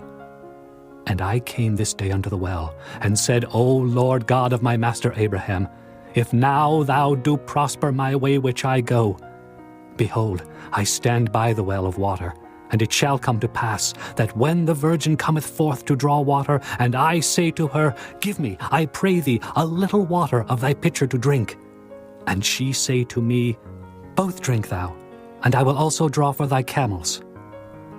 Let the same be the woman whom the Lord hath appointed out for my master's son. And before I had done speaking in mine heart, behold, Rebekah came forth with her pitcher on her shoulder. And she went down unto the well, and drew water. And I said unto her, Let me drink, I pray thee. And she made haste, and let down her pitcher from her shoulder, and said, Drink, and I will give thy camels drink also. So I drank, and she made the camels drink also. And I asked her, and said, Whose daughter art thou? And she said, The daughter of Bethuel, Nahor's son, whom Milcah bare unto him. And I put the earring upon her face, and the bracelets upon her hands. And I bowed down my head, and worshipped the Lord, and blessed the Lord God of my master Abraham, which had led me in the right way to take my master's brother's daughter unto his son. And now if ye will deal kindly and truly with my master, tell me. And if not, tell me, that I may turn to the right hand or to the left. Then Laban and Bethuel answered and said, The thing proceedeth from the Lord. We cannot speak unto thee bad or good. Behold, Rebekah is before thee. Take her, and go, and let her be thy master's son's wife, as the Lord hath spoken. And it came to pass that when Abraham's servant heard their words, he worshipped the Lord, bowing himself to the earth. And the servant brought forth jewels of silver and jewels of gold and raiment, and gave them to Rebekah. He gave also to her brother and to her mother precious things, and they did eat and drink, he and the men that were with him, and tarried all night. And they rose up in the morning, and he said, Send me away unto my master. And her brother and her mother said, Let the damsel abide with us a few days, at the least 10. After that she shall go. And he said unto them, Hinder me not, seeing the Lord hath prospered my way. Send me away that I may go to my master. And they said, We will call the damsel and inquire at her mouth. And they called Rebekah and said unto her, Wilt thou go with this man? And she said, I will go. And they sent away Rebekah their sister and her nurse and Abraham's servant and his men. And they blessed Rebekah and said unto her, Thou art our sister. Be thou the mother of thousands of millions, and let thy seed possess the gate of those which hate them. And Rebekah arose and her damsels, and they rode upon the camels and followed the man. And the servant took Rebekah and went his way. And Isaac came from the way of the well of Lahairoi, for he dwelt in the south country. And Isaac went out to meditate in the field at the eventide. And he lifted up his eyes and saw, and behold, the camels were coming. And Rebekah lifted up her eyes, and when she saw Isaac, she lighted off the camel. For she had said unto the servant, What man is this that walketh in the field to meet us? And the servant had said, It is my master.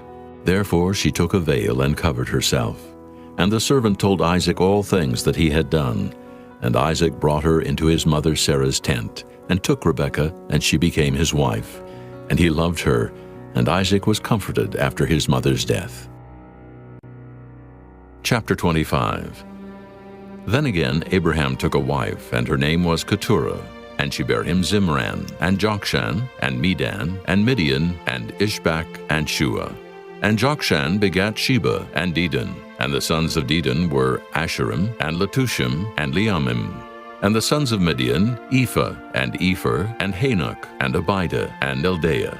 All these were the children of Keturah. And Abraham gave all that he had unto Isaac. But unto the sons of the concubines which Abraham had, Abraham gave gifts, and sent them away from Isaac his son, while he yet lived, eastward unto the east country. And these are the days of the years of Abraham's life which he lived, 160 years. Then Abraham gave up the ghost, and died in a good old age, an old man and full of years, and was gathered to his people. And his sons Isaac and Ishmael buried him in the cave of Machpelah, in the field of Ephron the son of Zohar the Hittite, which is before Mamre, the field which Abraham purchased of the sons of Heth. There was Abraham buried, and Sarah his wife. And it came to pass after the death of Abraham, that God blessed his son Isaac, and Isaac dwelt by the well Lahairoi. Now these are the generations of Ishmael, Abraham's son, whom Hagar the Egyptian, Sarah's handmaid, bare unto Abraham.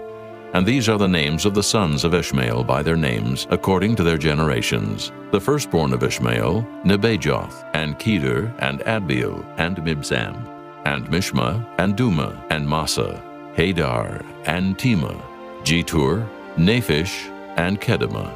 These are the sons of Ishmael, and these are their names by their towns and by their castles, 12 princes according to their nations. And these are the years of the life of Ishmael, 137 years. And he gave up the ghost and died, and was gathered unto his people. And they dwelt from Havilah unto Shur, that is before Egypt, as thou goest toward Assyria. And he died in the presence of all his brethren. And these are the generations of Isaac, Abraham's son. Abraham begat Isaac, and Isaac was 40 years old when he took Rebekah to wife, the daughter of Bethuel the Syrian of Padan Aram, the sister to Laban the Syrian. And Isaac entreated the Lord for his wife, because she was barren. And the Lord was entreated of him, and Rebekah his wife conceived. And the children struggled together within her. And she said, If it be so, why am I thus? And she went to inquire of the Lord. And the Lord said unto her, 2 nations are in thy womb, and 2 manner of people shall be separated from thy bowels. And the one people shall be stronger than the other people, and the elder shall serve the younger. And when her days to be delivered were fulfilled, behold, there were twins in her womb. And the first came out red all over like an hairy garment. And they called his name Esau. And after that came his brother out, and his hand took hold on Esau's heel, and his name was called Jacob. And Isaac was 80 years old when she bare them. And the boys grew, and Esau was a cunning hunter, a man of the field. And Jacob was a plain man, dwelling in tents. And Isaac loved Esau, because he did eat of his venison, but Rebekah loved Jacob. And Jacob sawed pottage, and Esau came from the field, and he was faint. And Esau said to Jacob, Feed me, I pray thee, with that same red pottage, for I am faint. Therefore was his name called Edom. And Jacob said, Sell me this day thy birthright. And Esau said, Behold, I am at the point to die, and what profit shall this birthright do to me? And Jacob said, Swear to me this day. And he sware unto him, and he sold his birthright unto Jacob. Then Jacob gave Esau bread and pottage of lentils, and he did eat and drink, and rose up and went his way. Thus Esau despised his birthright. Chapter 26. And there was a famine in the land, beside the first famine that was in the days of Abraham. And Isaac went unto Abimelech king of the Philistines unto Gerar. And the Lord appeared unto him, and said, Go not down into Egypt. Dwell in the land which I shall tell thee of. Sojourn in this land, and I will be with thee, and will bless thee. For unto thee and unto thy seed I will give all these countries. And I will perform the oath which I swear unto Abraham thy father. And I will make thy seed to multiply as the stars of heaven, and will give unto thy seed all these countries. And in thy seed shall all the nations of the earth be blessed, because that Abraham obeyed my voice, and kept my charge, my commandments, my statutes, and my laws. And Isaac dwelt in Gerar, and the men of the place asked him of his wife, and he said, She is my sister. For he feared to say, She is my wife. Lest, said he, the men of the place should kill me for Rebekah, because she was fair to look upon. And it came to pass, when he had been there a long time, that Abimelech king of the Philistines looked out at a window, and saw, and behold, Isaac was sporting with Rebekah his wife. And Abimelech called Isaac and said, Behold, of a surety she is thy wife. And how saidst thou, She is my sister? And Isaac said unto him, Because I said, Lest I die for her. And Abimelech said, What is this thou hast done unto us? One of the people might lightly have lain with thy wife, and thou shouldest have brought guiltiness upon us. And Abimelech charged all his people, saying, He that toucheth this man, or his wife, shall surely be put to death. Then Isaac sowed in that land, and received in the same year 100-fold. And the Lord blessed him. And the man waxed great, and went forward, and grew until he became very great. For he had possession of flocks, and possession of herds, and great store of servants. And the Philistines envied him, for all the wells which his father's servants had digged in the days of Abraham his father, the Philistines had stopped them, and filled them with earth. And Abimelech said unto Isaac, Go from us, for thou art much mightier than we. And Isaac departed thence, and pitched his tent in the valley of Gerar, and dwelt there. And Isaac digged again the wells of water which they had digged in the days of Abraham his father, for the Philistines had stopped them after the death of Abraham. And he called their names after the names by which his father had called them. And Isaac's servants digged in the valley, and found there a well of springing water.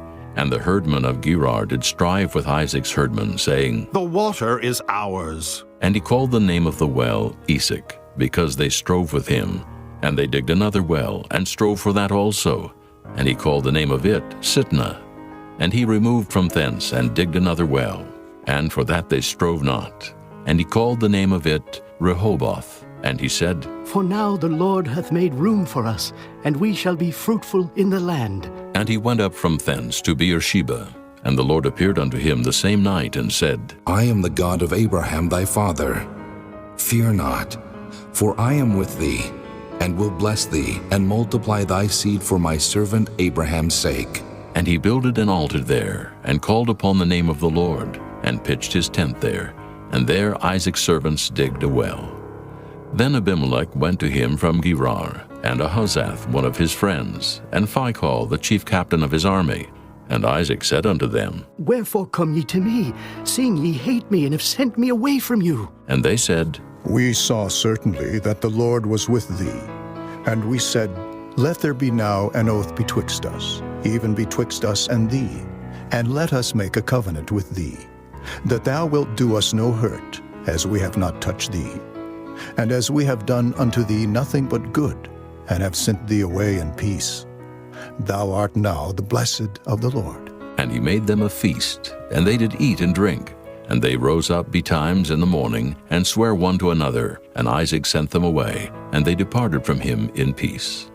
And it came to pass the same day that Isaac's servants came, and told him concerning the well which they had digged, and said unto him, We have found water. And he called it Sheba. Therefore the name of the city is Beersheba unto this day. And Esau was 40 years old when he took to wife Judith the daughter of Beeri the Hittite, and Bashemath the daughter of Elon the Hittite, which were a grief of mind unto Isaac and to Rebekah. Chapter 27. And it came to pass that when Isaac was old, and his eyes were dim, so that he could not see, he called Esau his eldest son, and said unto him, My son. And he said unto him, Behold, here am I. And he said, Behold, now I am old. I know not the day of my death. Now therefore take, I pray thee, thy weapons, thy quiver, and thy bow, and go out to the field, and take me some venison, and make me savory meat such as I love, and bring it to me, that I may eat, that my soul may bless thee before I die. And Rebekah heard when Isaac spake to Esau his son. And Esau went to the field to hunt for venison, and to bring it.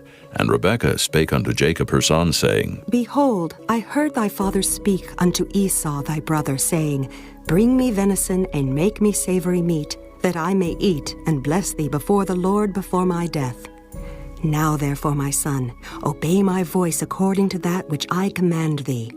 Go now to the flock, and fetch me from thence 2 good kids of the goats, and I will make them savory meat for thy father, such as he loveth. And thou shalt bring it to thy father, that he may eat, and that he may bless thee before his death. And Jacob said to Rebekah his mother, Behold, Esau my brother is a hairy man, and I am a smooth man. My father peradventure will feel me, and I shall seem to him as a deceiver, and I shall bring a curse upon me, and not a blessing. And his mother said unto him, Upon me be thy curse, my son. Only obey my voice, and go fetch me them. And he went and fetched and brought them to his mother. And his mother made savory meat such as his father loved. And Rebekah took goodly raiment of her eldest son Esau, which were with her in the house, and put them upon Jacob her younger son. And she put the skins of the kids of the goats upon his hands, and upon the smooth of his neck. And she gave the savory meat and the bread which she had prepared into the hand of her son Jacob. And he came unto his father and said, My father. And he said, Here am I. Who art thou, my son? And Jacob said unto his father, I am Esau thy firstborn. I have done according as thou badest me. Arise, I pray thee, sit, and eat of my venison, that thy soul may bless me. And Isaac said unto his son, How is it that thou hast found it so quickly, my son? And he said, Because the Lord thy God brought it to me. And Isaac said unto Jacob, Come near, I pray thee, that I may feel thee, my son, whether thou be my very son Esau or not. And Jacob went near unto Isaac his father, and he felt him, and said, The voice is Jacob's voice, but the hands are the hands of Esau. And he discerned him not, because his hands were hairy as his brother Esau's hands. So he blessed him, and he said, Art thou my very son, Esau? And he said, I am. And he said, Bring it near to me, and I will eat of my son's venison, that my soul may bless thee. And he brought it near to him, and he did eat, and he brought him wine, and he drank. And his father Isaac said unto him, Come near now, and kiss me, my son. And he came near, and kissed him. And he smelled the smell of his raiment, and blessed him, and said, See, the smell of my son is as the smell of a field which the Lord hath blessed. Therefore God give thee of the dew of heaven, and the fatness of the earth, and plenty of corn and wine. Let people serve thee, and nations bow down to thee.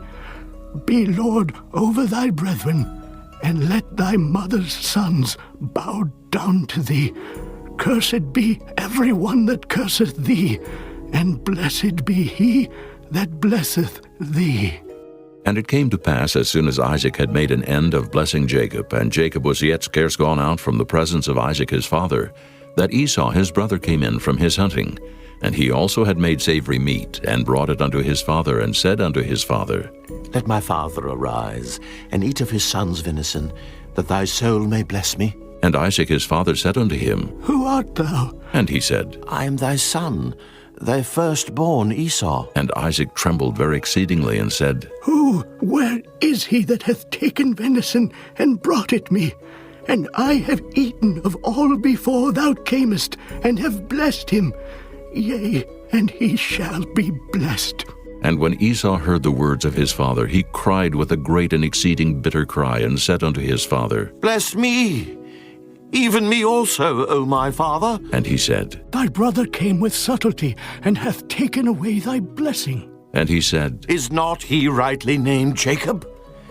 For he hath supplanted me these 2 times. He took away my birthright, and behold, now he hath taken away my blessing. And he said, Hast thou not reserved a blessing for me? And Isaac answered and said unto Esau, Behold, I have made him thy lord, and all his brethren have I given to him for servants, and with corn and wine have I sustained him. And what shall I do now unto thee, my son? And Esau said unto his father, Hast thou but one blessing, my father? Bless me, even me also, O my father. And Esau lifted up his voice and wept. And Isaac his father answered and said unto him, Behold, thy dwelling shall be the fatness of the earth, and of the dew of heaven from above. And by thy sword shalt thou live, and shalt serve thy brother. And it shall come to pass, when thou shalt have the dominion, that thou shalt break his yoke from off thy neck. And Esau hated Jacob because of the blessing wherewith his father blessed him. And Esau said in his heart, The days of mourning for my father are at hand. Then will I slay my brother Jacob. And these words of Esau her elder son were told to Rebekah. And she sent and called Jacob her younger son, and said unto him, Behold, thy brother Esau, as touching thee, doth comfort himself, purposing to kill thee. Now therefore, my son, obey my voice, and arise, flee thou to Laban my brother to Haran, and tarry with him a few days, until thy brother's fury turn away, until thy brother's anger turn away from thee, and he forget that which thou hast done to him. Then I will send, and fetch thee from thence. Why should I be deprived also of you both in one day? And Rebekah said to Isaac, I am weary of my life because of the daughters of Heth. If Jacob take a wife of the daughters of Heth, such as these which are of the daughters of the land, what good shall my life do me? Chapter 28. And Isaac called Jacob, and blessed him, and charged him, and said unto him, Thou shalt not take a wife of the daughters of Canaan. Arise, go to Padan-aram, to the house of Bethuel, thy mother's father, and take thee a wife from thence of the daughters of Laban, thy mother's brother. And God Almighty bless thee, and make thee fruitful, and multiply thee, that thou mayest be a multitude of people. And give thee the blessing of Abraham, to thee and to thy seed with thee. that thou mayest inherit the land wherein thou art a stranger, which God gave unto Abraham. And Isaac sent away Jacob, and he went to Padan-aram unto Laban, son of Bethuel the Syrian, the brother of Rebekah, Jacob's and Esau's mother. When Esau saw that Isaac had blessed Jacob, and sent him away to Padan-aram to take him a wife from thence, and that as he blessed him, he gave him a charge, saying, Thou shalt not take a wife of the daughters of Canaan. And that Jacob obeyed his father and his mother, and was gone to Padan-aram. And Esau, seeing that the daughters of Canaan pleased not Isaac his father, then went Esau unto Ishmael, and took unto the wives which he had Mahalath, the daughter of Ishmael, Abraham's son, the sister of Nebajoth, to be his wife. And Jacob went out from Beersheba, and went toward Haran. And he lighted upon a certain place, and tarried there all night, because the sun was set. And he took of the stones of that place, and put them for his pillows, and lay down in that place to sleep. And he dreamed, and behold, a ladder set up on the earth, and the top of it reached to heaven. And behold, the angels of God ascending and descending on it. And behold, the Lord stood above it, and said, I am the Lord God of Abraham thy father, and the God of Isaac. The land whereon thou liest, to thee will I give it, and to thy seed. And thy seed shall be as the dust of the earth, and thou shalt spread abroad to the west, and to the east, and to the north, and to the south. And in thee and in thy seed shall all the families of the earth be blessed. And behold, I am with thee, and will keep thee in all places whither thou goest, and will bring thee again into this land. For I will not leave thee, until I have done that which I have spoken to thee of. And Jacob awaked out of his sleep, and he said, Surely the Lord is in this place, and I knew it not. And he was afraid, and said, How dreadful is this place! This is none other but the house of God, and this is the gate of heaven. And Jacob rose up early in the morning, and took the stone that he had put for his pillows, and set it up for a pillar, and poured oil upon the top of it. And he called the name of that place Bethel, but the name of that city was called Luz at the first. And Jacob vowed a vow, saying, If God will be with me, and will keep me in this way that I go, and will give me bread to eat and raiment to put on, so that I come again to my father's house in peace, then shall the Lord be my God. And this stone, which I have set for a pillar, shall be God's house. And of all that thou shalt give me, I will surely give the 10th unto thee. Chapter 29. Then Jacob went on his journey, and came into the land of the people of the east. And he looked, and behold, a well in the field. And lo, there were 3 flocks of sheep lying by it. For out of that well they watered the flocks. And a great stone was upon the well's mouth. And thither were all the flocks gathered. And they rolled the stone from the well's mouth, and watered the sheep, and put the stone again upon the well's mouth in his place. And Jacob said unto them, My brethren, whence be ye? And they said, Of Haran are we. And he said unto them, Know ye Laban, the son of Nahor? And they said, We know him. And he said unto them, Is he well? And they said, He is well, and behold, Rachel his daughter cometh with the sheep. And he said, Lo, it is yet high day, neither is it time that the cattle should be gathered together. Water ye the sheep, and go and feed them. And they said, We cannot, until all the flocks be gathered together, until they roll the stone from the well's mouth. Then we water the sheep. And while he yet spake with them, Rachel came with her father's sheep, for she kept them. And it came to pass, when Jacob saw Rachel the daughter of Laban his mother's brother, and the sheep of Laban his mother's brother, that Jacob went near, and rolled the stone from the well's mouth, and watered the flock of Laban his mother's brother. And Jacob kissed Rachel, and lifted up his voice, and wept. And Jacob told Rachel that he was her father's brother, and that he was Rebekah's son. And she ran and told her father. And it came to pass, when Laban heard the tidings of Jacob his sister's son, that he ran to meet him, and embraced him, and kissed him, and brought him to his house. And he told Laban all these things. And Laban said to him, Surely thou art my bone and my flesh. And he abode with him the space of a month. And Laban said unto Jacob, Because thou art my brother, shouldest thou therefore serve me for naught? Tell me, what shall thy wages be? And Laban had 2 daughters. The name of the elder was Leah, and the name of the younger was Rachel. Leah was tender-eyed, but Rachel was beautiful and well-favored. And Jacob loved Rachel, and said, I will serve thee 7 years for Rachel, thy younger daughter. And Laban said, It is better that I give her to thee than that I should give her to another man.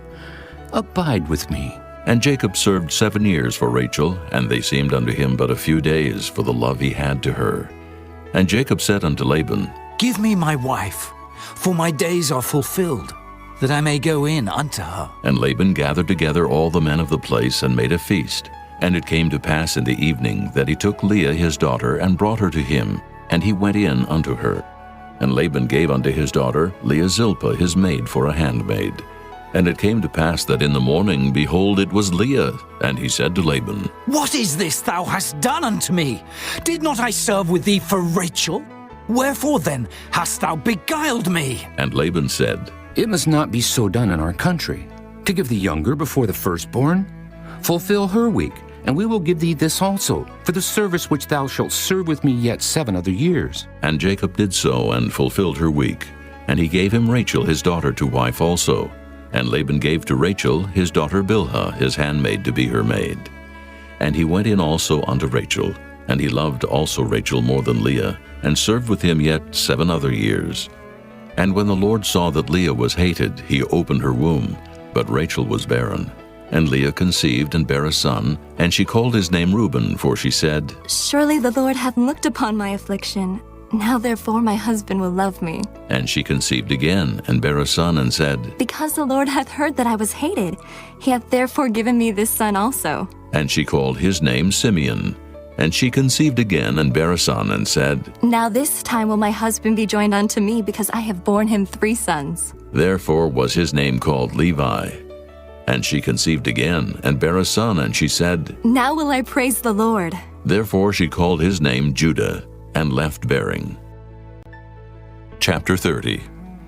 And when Rachel saw that she bare Jacob no children, Rachel envied her sister, and said unto Jacob, Give me children, or else I die. And Jacob's anger was kindled against Rachel, and he said, Am I in God's stead, who hath withheld from thee the fruit of the womb? And she said, Behold my maid Bilhah, go in unto her, and she shall bear upon my knees, that I may also have children by her. And she gave him Bilhah her handmaid to wife, and Jacob went in unto her. And Bilhah conceived, and bare Jacob a son. And Rachel said, God hath judged me, and hath also heard my voice, and hath given me a son. Therefore called she his name Dan. And Bilhah, Rachel's maid, conceived again, and bare Jacob a second son. And Rachel said, With great wrestlings have I wrestled with my sister, and I have prevailed. And she called his name Naphtali. When Leah saw that she had left bearing, she took Zilpah her maid, and gave her Jacob to wife. And Zilpah, Leah's maid, bare Jacob a son. And Leah said, A troop cometh. And she called his name Gad. And Zilpah, Leah's maid, bare Jacob a second son. And Leah said, Happy am I, for the daughters will call me blessed. And she called his name Asher. And Reuben went in the days of wheat harvest, and found mandrakes in the field, and brought them unto his mother Leah. Then Rachel said to Leah, Give me, I pray thee, of thy son's mandrakes. And she said unto her, Is it a small matter that thou hast taken my husband? And wouldest thou take away my son's mandrakes also? And Rachel said, Therefore he shall lie with thee tonight for thy son's mandrakes. And Jacob came out of the field in the evening, and Leah went out to meet him, and said, Thou must come in unto me, for surely I have hired thee with my son's mandrakes. And he lay with her that night. And God hearkened unto Leah, and she conceived, and bare Jacob the 5th son. And Leah said, God hath given me my hire, because I have given my maiden to my husband. And she called his name Issachar. And Leah conceived again, and bare Jacob the 6th son. And Leah said, God hath endued me with a good dowry. Now will my husband dwell with me, because I have borne him 6 sons. And she called his name Zebulun. And afterward she bare a daughter, and called her name Dinah. And God remembered Rachel, and God hearkened to her, and opened her womb. And she conceived, and bare a son, and said, God hath taken away my reproach. And she called his name Joseph, and said, The Lord shall add to me another son. And it came to pass, when Rachel had borne Joseph, that Jacob said unto Laban, Send me away, that I may go unto mine own place, and to my country. Give me my wives and my children, for whom I have served thee, and let me go. For thou knowest my service which I have done thee. And Laban said unto him, I pray thee, if I have found favor in thine eyes, tarry. For I have learned by experience that the Lord hath blessed me for thy sake. And he said, Appoint me thy wages, and I will give it. And he said unto him, Thou knowest how I have served thee, and how thy cattle was with me. For it was little which thou hadst before I came, and it is now increased unto a multitude. And the Lord hath blessed thee since my coming. And now when shall I provide for mine own house also? And he said, What shall I give thee? And Jacob said, Thou shalt not give me anything. If thou wilt do this thing for me, I will again feed and keep thy flock. I will pass through all thy flock today, removing from thence all the speckled and spotted cattle, and all the brown cattle among the sheep, and the spotted and speckled among the goats, and of such shall be my hire. So shall my righteousness answer for me in time to come, when it shall come for my hire before thy face. Every one that is not speckled and spotted among the goats, and brown among the sheep, that shall be counted stolen with me. And Laban said, Behold, I would it might be according to thy word. And he removed that day the he-goats that were ring-streaked and spotted, and all the she-goats that were speckled and spotted, and every one that had some white in it, and all the brown among the sheep, and gave them into the hand of his sons. And he set 3 days' journey betwixt himself and Jacob, and Jacob fed the rest of Laban's flocks. And Jacob took him rods of green poplar, and of the hazel and chestnut tree, and pilled white streaks in them, and made the white appear which was in the rods. And he set the rods which he had pilled before the flocks in the gutters in the watering troughs, when the flocks came to drink, that they should conceive when they came to drink. And the flocks conceived before the rods, and brought forth cattle ring-straked, speckled, and spotted. And Jacob did separate the lambs, and set the faces of the flocks toward the ring-straked, and all the brown in the flock of Laban. And he put his own flocks by themselves, and put them not unto Laban's cattle. And it came to pass, whensoever the stronger cattle did conceive, that Jacob laid the rods before the eyes of the cattle in the gutters, that they might conceive among the rods. But when the cattle were feeble, he put them not in. So the feebler were Laban's, and the stronger Jacob's. And the man increased exceedingly, and had much cattle, and maidservants, and menservants, and camels, and asses. Chapter 31. And he heard the words of Laban's sons, saying, Jacob hath taken away all that was our father's, and of that which was our father's hath he gotten all this glory. And Jacob beheld the countenance of Laban, and behold, it was not toward him as before.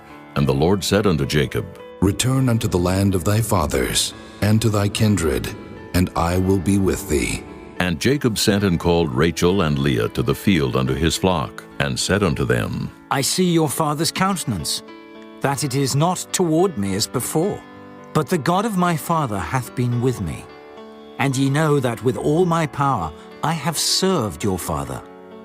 And your father hath deceived me, and changed my wages 10 times. But God suffered him not to hurt me. If he said thus, The speckled shall be thy wages, then all the cattle bear speckled. And if he said thus, The ring-straked shall be thy hire, then bear all the cattle ring-straked. Thus God hath taken away the cattle of your father, and given them to me. And it came to pass at the time that the cattle conceived, that I lifted up mine eyes, and saw in a dream, and behold, the rams which leaped upon the cattle were ring-straked, speckled, and grizzled. And the angel of God spake unto me in a dream, saying, Jacob. And I said, Here am I. And he said, Lift up now thine eyes, and see, all the rams which leap upon the cattle are ring-straked, speckled, and grizzled. For I have seen all that Laban doeth unto thee.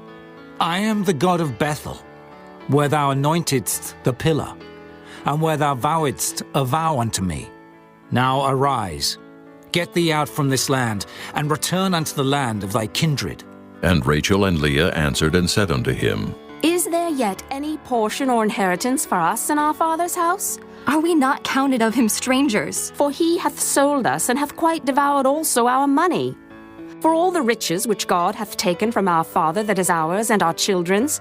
Now then, whatsoever God hath said unto thee, do. Then Jacob rose up and set his sons and his wives upon camels, and he carried away all his cattle, and all his goods which he had gotten, the cattle of his getting which he had gotten in Padan Aram, for to go to Isaac his father in the land of Canaan. And Laban went to shear his sheep, and Rachel had stolen the images that were her father's. And Jacob stole away unawares to Laban the Syrian, in that he told him not that he fled. So he fled with all that he had, and he rose up and passed over the river, and set his face toward the Mount Gilead. And it was told Laban on the third day that Jacob was fled. And he took his brethren with him, and pursued after him 7 days' journey, and they overtook him in the Mount Gilead.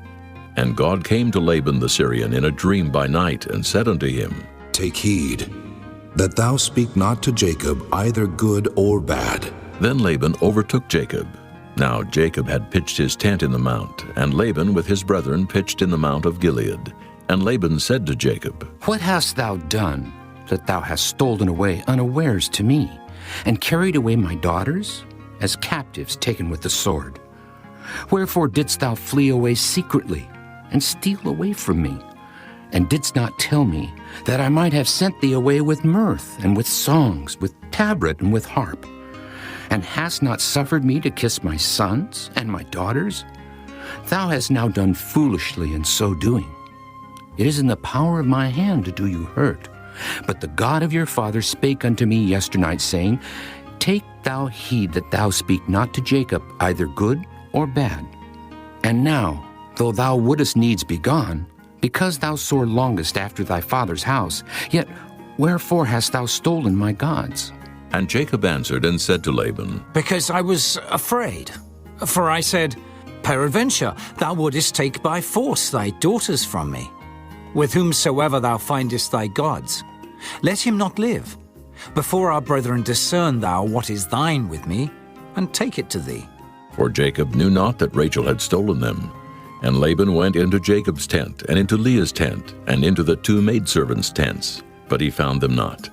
Then went he out of Leah's tent, and entered into Rachel's tent. Now Rachel had taken the images, and put them in the camel's furniture, and sat upon them. And Laban searched all the tent, but found them not. And she said to her father, Let it not displease my lord that I cannot rise up before thee, for the custom of women is upon me. And he searched, but found not the images. And Jacob was wroth, and chode with Laban. And Jacob answered and said to Laban, What is my trespass? What is my sin, that thou hast so hotly pursued after me? Whereas thou hast searched all my stuff. What hast thou found of all thy household stuff? Set it here, before my brethren and thy brethren, that they may judge betwixt us both. This 20 years have I been with thee. Thy ewes and thy she-goats have not cast their young, and the rams of thy flock have I not eaten. That which was torn of beasts I brought not unto thee. I bear the loss of it. Of my hand didst thou require it, whether stolen by day or stolen by night? Thus I was, in the day the drought consumed me, and the frost by night, and my sleep departed from mine eyes.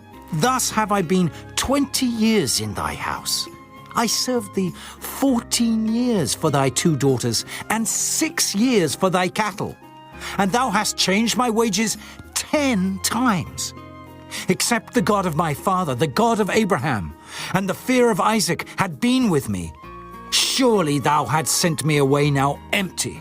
God hath seen mine affliction and the labor of my hands, and rebuked thee yesternight. And Laban answered and said unto Jacob, These daughters are my daughters, and these children are my children, and these cattle are my cattle, and all that thou seest is mine.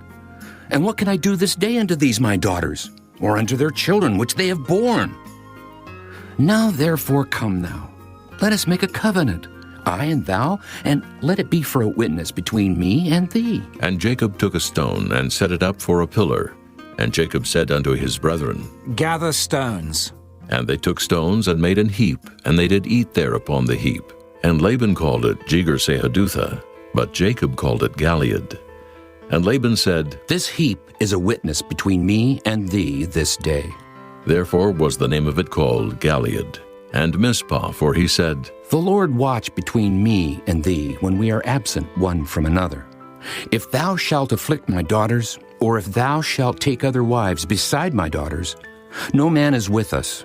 See, God is witness betwixt me and thee. And Laban said to Jacob, Behold this heap, and behold this pillar, which I have cast betwixt me and thee. This heap be witness, and this pillar be witness, that I will not pass over this heap to thee, and that thou shalt not pass over this heap and this pillar unto me for harm. The God of Abraham and the God of Nahor, the God of their father, judge betwixt us. And Jacob sware by the fear of his father Isaac. Then Jacob offered sacrifice upon the mount, and called his brethren to eat bread. And they did eat bread, and tarried all night in the mount. And early in the morning Laban rose up, and kissed his sons and his daughters, and blessed them.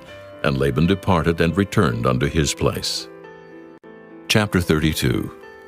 And Jacob went on his way, and the angels of God met him. And when Jacob saw them, he said, This is God's host. And he called the name of that place Mahanaim. And Jacob sent messengers before him to Esau his brother, unto the land of Seir, the country of Edom.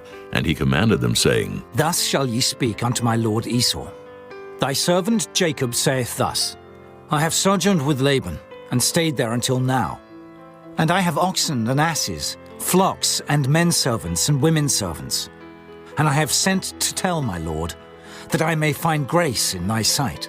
And the messengers returned to Jacob, saying, We came to thy brother Esau, and also he cometh to meet thee, and 400 men with him. Then Jacob was greatly afraid and distressed. And he divided the people that was with him, and the flocks and herds and the camels, into 2 bands, and said, If Esau come to the one company and smite it, then the other company which is left shall escape.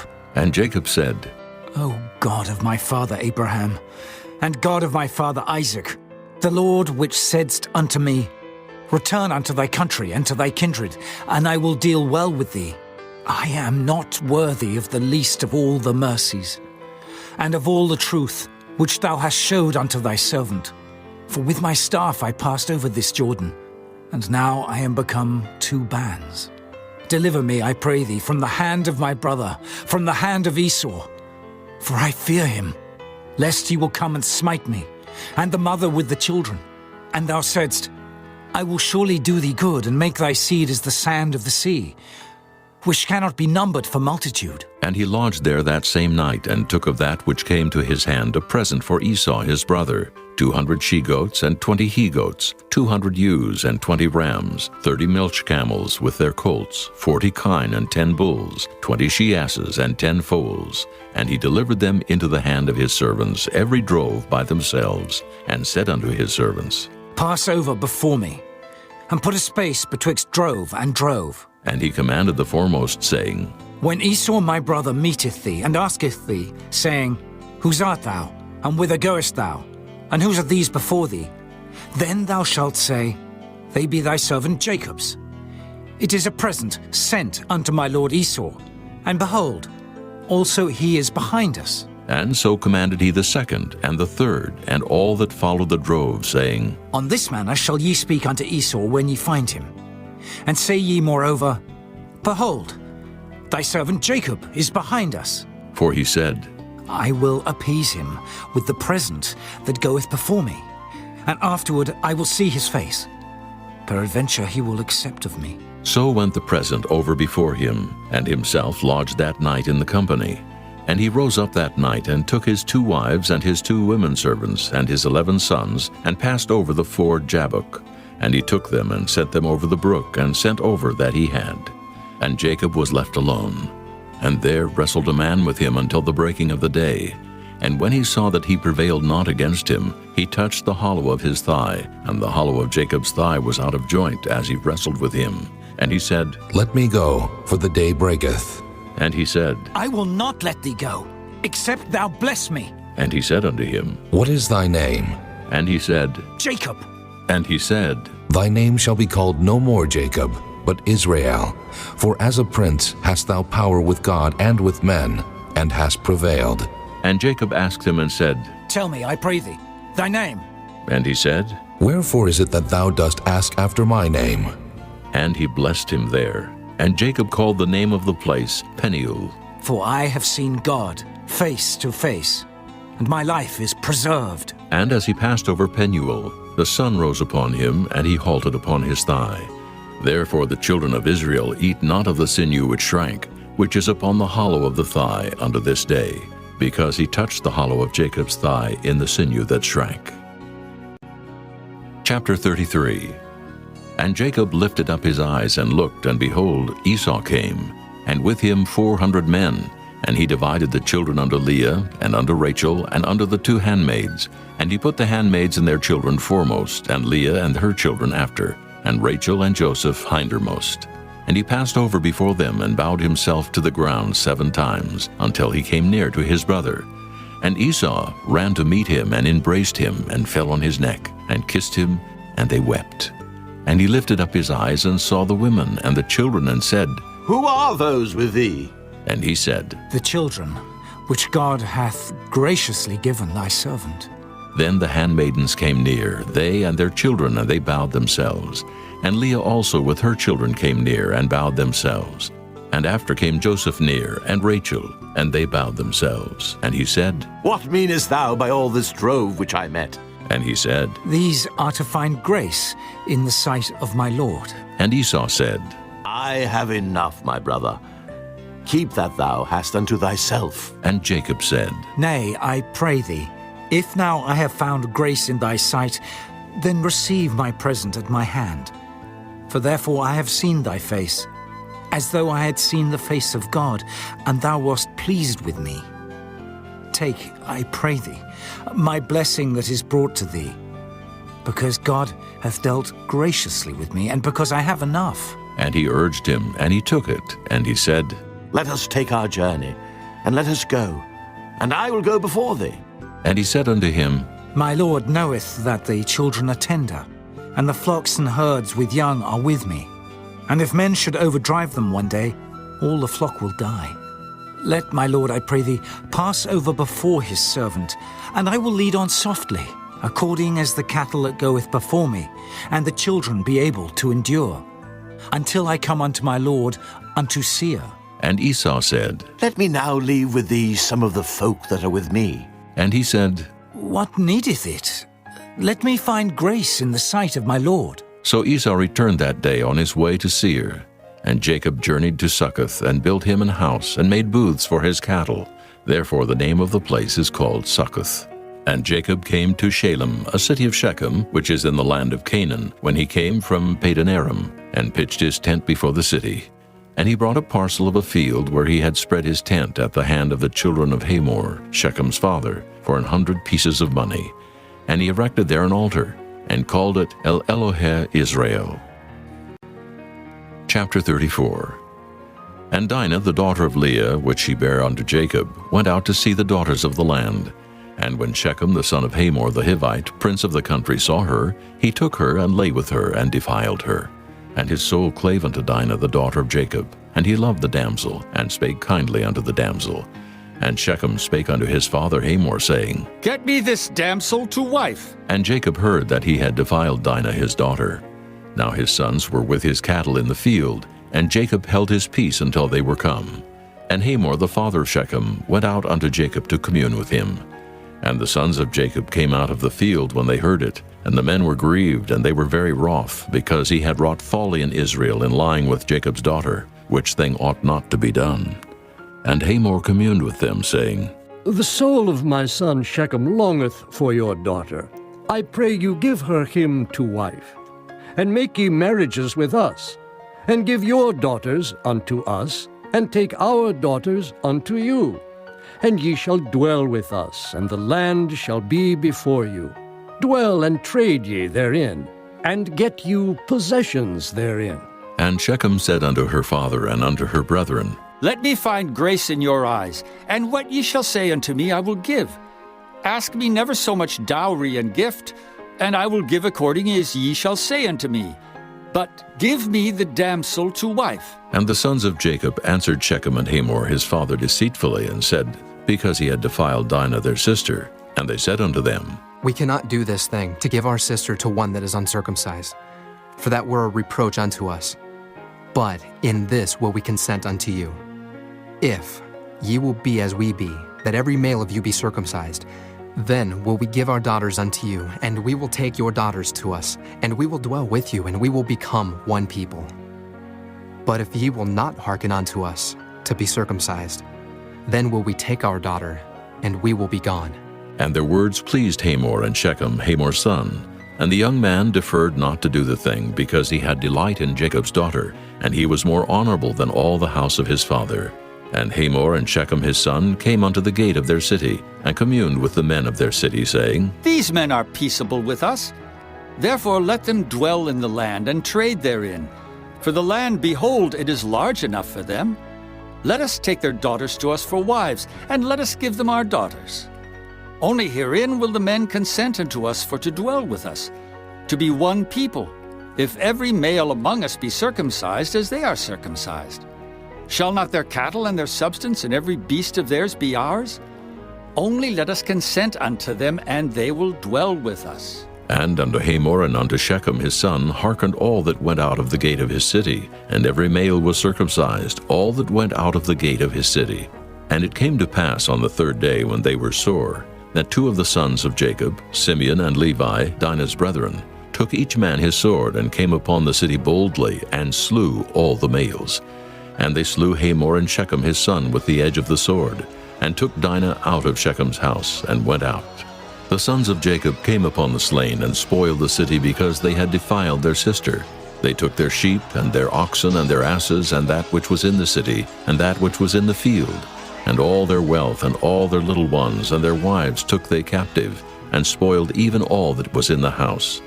And Jacob said to Simeon and Levi, Ye have troubled me, to make me to stink among the inhabitants of the land, among the Canaanites and the Perizzites. And I, being few in number, they shall gather themselves together against me and slay me. And I shall be destroyed, I and my house. And they said, Should he deal with our sister as with an harlot? Chapter 35. And God said unto Jacob, Arise, go up to Bethel, and dwell there, and make there an altar unto God, that appeared unto thee when thou fleddest from the face of Esau thy brother. Then Jacob said unto his household, and to all that were with him, Put away the strange gods that are among you, and be clean, and change your garments. And let us arise, and go up to Bethel. And I will make there an altar unto God, who answered me in the day of my distress, and was with me in the way which I went. And they gave unto Jacob all the strange gods which were in their hand, and all their earrings which were in their ears. And Jacob hid them under the oak which was by Shechem. And they journeyed, and the terror of God was upon the cities that were round about them, and they did not pursue after the sons of Jacob. So Jacob came to Luz, which is in the land of Canaan, that is Bethel, he and all the people that were with him. And he built there an altar, and called the place El Bethel, because there God appeared unto him when he fled from the face of his brother. But Deborah, Rebekah's nurse, died, and she was buried beneath Bethel under an oak, and the name of it was called Allon-Bacuth. And God appeared unto Jacob again when he came out of Padan-aram, and blessed him. And God said unto him, Thy name is Jacob. Thy name shall not be called any more Jacob, but Israel shall be thy name. And he called his name Israel. And God said unto him, I am God Almighty. Be fruitful and multiply.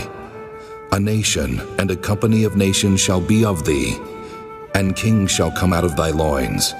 And the land which I gave Abraham and Isaac, to thee I will give it, and to thy seed after thee will I give the land. And God went up from him in the place where he talked with him.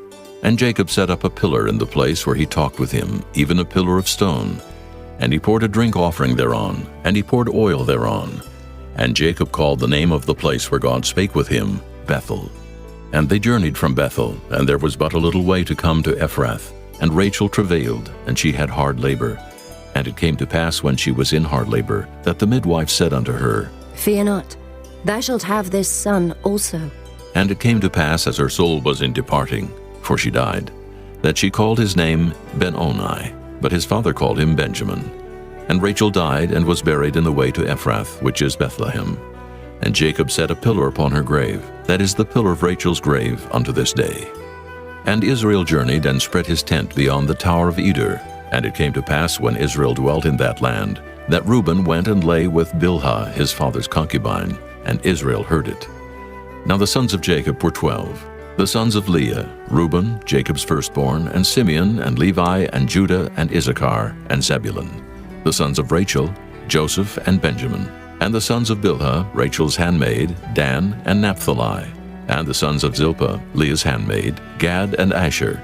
These are the sons of Jacob, which were born to him in Padan Aram.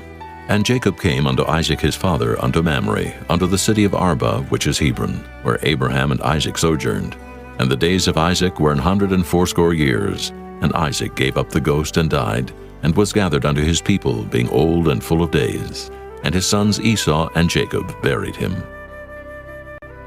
Chapter 36. Now these are the generations of Esau, who is Edom. Esau took his wives of the daughters of Canaan, Adah, the daughter of Elon the Hittite, and Aholibamah, the daughter of Anah, the daughter of Zibeon the Hivite, and Bashemath, Ishmael's daughter, sister of Nebajoth. And Adah bare to Esau Eliphaz, and Bashemath bare Reuel, and Aholibamah bare Jeush, and Jaalam, and Korah. These are the sons of Esau, which were born unto him in the land of Canaan. And Esau took his wives and his sons and his daughters and all the persons of his house, and his cattle and all his beasts and all his substance which he had got in the land of Canaan, and went into the country from the face of his brother Jacob.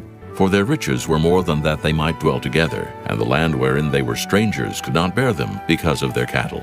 Thus dwelt Esau in Mount Seir. Esau is Edom. And these are the generations of Esau, the father of the Edomites in Mount Seir. These are the names of Esau's sons: Eliphaz the son of Adah, the wife of Esau; Reuel the son of Bashemath, the wife of Esau. And the sons of Eliphaz were Teman, Omar, Zepho, and Gatam, and Kenaz.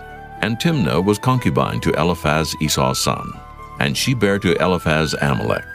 These were the sons of Adah, Esau's wife. And these are the sons of Reuel: Nahath, and Zerah, Shammah, and Mizah. These were the sons of Bashemath, Esau's wife. And these were the sons of Aholibamah, the daughter of Anah, the daughter of Zibeon, Esau's wife. And she bare to Esau Jeush, and Jaalam, and Korah. These were dukes of the sons of Esau. The sons of Eliphaz, the firstborn son of Esau: Duke Teman, Duke Omar, Duke Zepho, Duke Kenaz, Duke Korah, Duke Gatam, and Duke Amalek. These are the dukes that came of Eliphaz in the land of Edom. These were the sons of Adah. And these are the sons of Reuel, Esau's son: Duke Nahath, Duke Zerah, Duke Shammah, Duke Mizah. These are the dukes that came of Reuel in the land of Edom. These are the sons of Bashemath, Esau's wife. And these are the sons of Aholibamah, Esau's wife: Duke Jeush, Duke Jaalam, Duke Korah. These were the dukes that came of Aholibamah, the daughter of Anah, Esau's wife. These are the sons of Esau, who is Edom, and these are their dukes. These are the sons of Seir the Horite, who inhabited the land: Lotan, and Shobal, and Zibeon, and Anah, and Dishon, and Ezer, and Dishan. These are the dukes of the Horites, the children of Seir in the land of Edom. And the children of Lotan were Hori, and Hemam, and Lotan's sister was Timnah. And the children of Shobal were these: Alvan, and Manahath, and Ebal, Shepho, and Onam. And these are the children of Zibeon, both Ajah and Anah. This was that Anah that found the mules in the wilderness, as he fed the asses of Zibeon his father. And the children of Anah were these: Dishon, and Aholibamah, the daughter of Anah. And these are the children of Dishon: Hemdan, and Eshban, and Ithran, and Kiran. The children of Ezer are these: Bilhan, and Zaavan, and Achan. The children of Dishan are these: Uz, and Aaron. These are the dukes that came of the Horites: Duke Lotan, Duke Shobal, Duke Zibeon, Duke Anah, Duke Dishon, Duke Anah, Duke Dishan. These are the dukes that came of Hori, among their dukes in the land of Seir. And these are the kings that reigned in the land of Edom before there reigned any king over the children of Israel. And Bela the son of Beor reigned in Edom, and the name of his city was Dinhabah. And Bela died, and Jobab the son of Zerah of Bozrah reigned in his stead. And Jobab died, and Husham of the land of Temani reigned in his stead. And Husham died, and Hadad the son of Bedad, who smote Midian in the field of Moab, reigned in his stead. And the name of his city was Avith. And Hadad died, and Samlah of Masrekah reigned in his stead. And Samlah died, and Saul of Rehoboth by the river reigned in his stead. And Saul died, and Baal-Hanan the son of Achbor reigned in his stead. And Baal-Hanan the son of Achbor died, and Hadar reigned in his stead. And the name of his city was Puh, and his wife's name was Mehetabel, the daughter of Matred, the daughter of Mezahab. And these are the names of the dukes that came of Esau, according to their families, after their places, by their names: Duke Timnah, Duke Alva, Duke Jetheth, Duke Aholabama, Duke Elah, Duke Pinon, Duke Kenaz, Duke Timon, Duke Mibzar, Duke Magdio, Duke Iram. These be the dukes of Edom, according to their habitations in the land of their possession. He is Esau, the father of the Edomites. Chapter 37. And Jacob dwelt in the land wherein his father was a stranger, in the land of Canaan. These are the generations of Jacob. Joseph, being 17 years old, was feeding the flock with his brethren, and the lad was with the sons of Bilhah, and with the sons of Zilpah his father's wives. And Joseph brought unto his father their evil report. Now Israel loved Joseph more than all his children, because he was the son of his old age, and he made him a coat of many colors. And when his brethren saw that their father loved him more than all his brethren, they hated him, and could not speak peaceably unto him. And Joseph dreamed a dream, and he told it his brethren, and they hated him yet the more. And he said unto them, Hear, I pray you, this dream which I have dreamed. For behold, we were binding sheaves in the field, and lo, my sheaf arose, and also stood upright. And behold, your sheaves stood round about, and made obeisance to my sheaf. And his brethren said unto him, Shalt thou indeed reign over us? Or shalt thou indeed have dominion over us? And they hated him yet the more for his dreams and for his words. And he dreamed yet another dream, and told it his brethren, and said, Behold, I have dreamed a dream more, and behold, the sun and the moon and the 11 stars made obeisance to me. And he told it to his father, and to his brethren, and his father rebuked him, and said unto him, What is this dream that thou hast dreamed? Shall I and thy mother and thy brethren indeed come to bow down ourselves to thee, to the earth? And his brethren envied him, but his father observed the saying.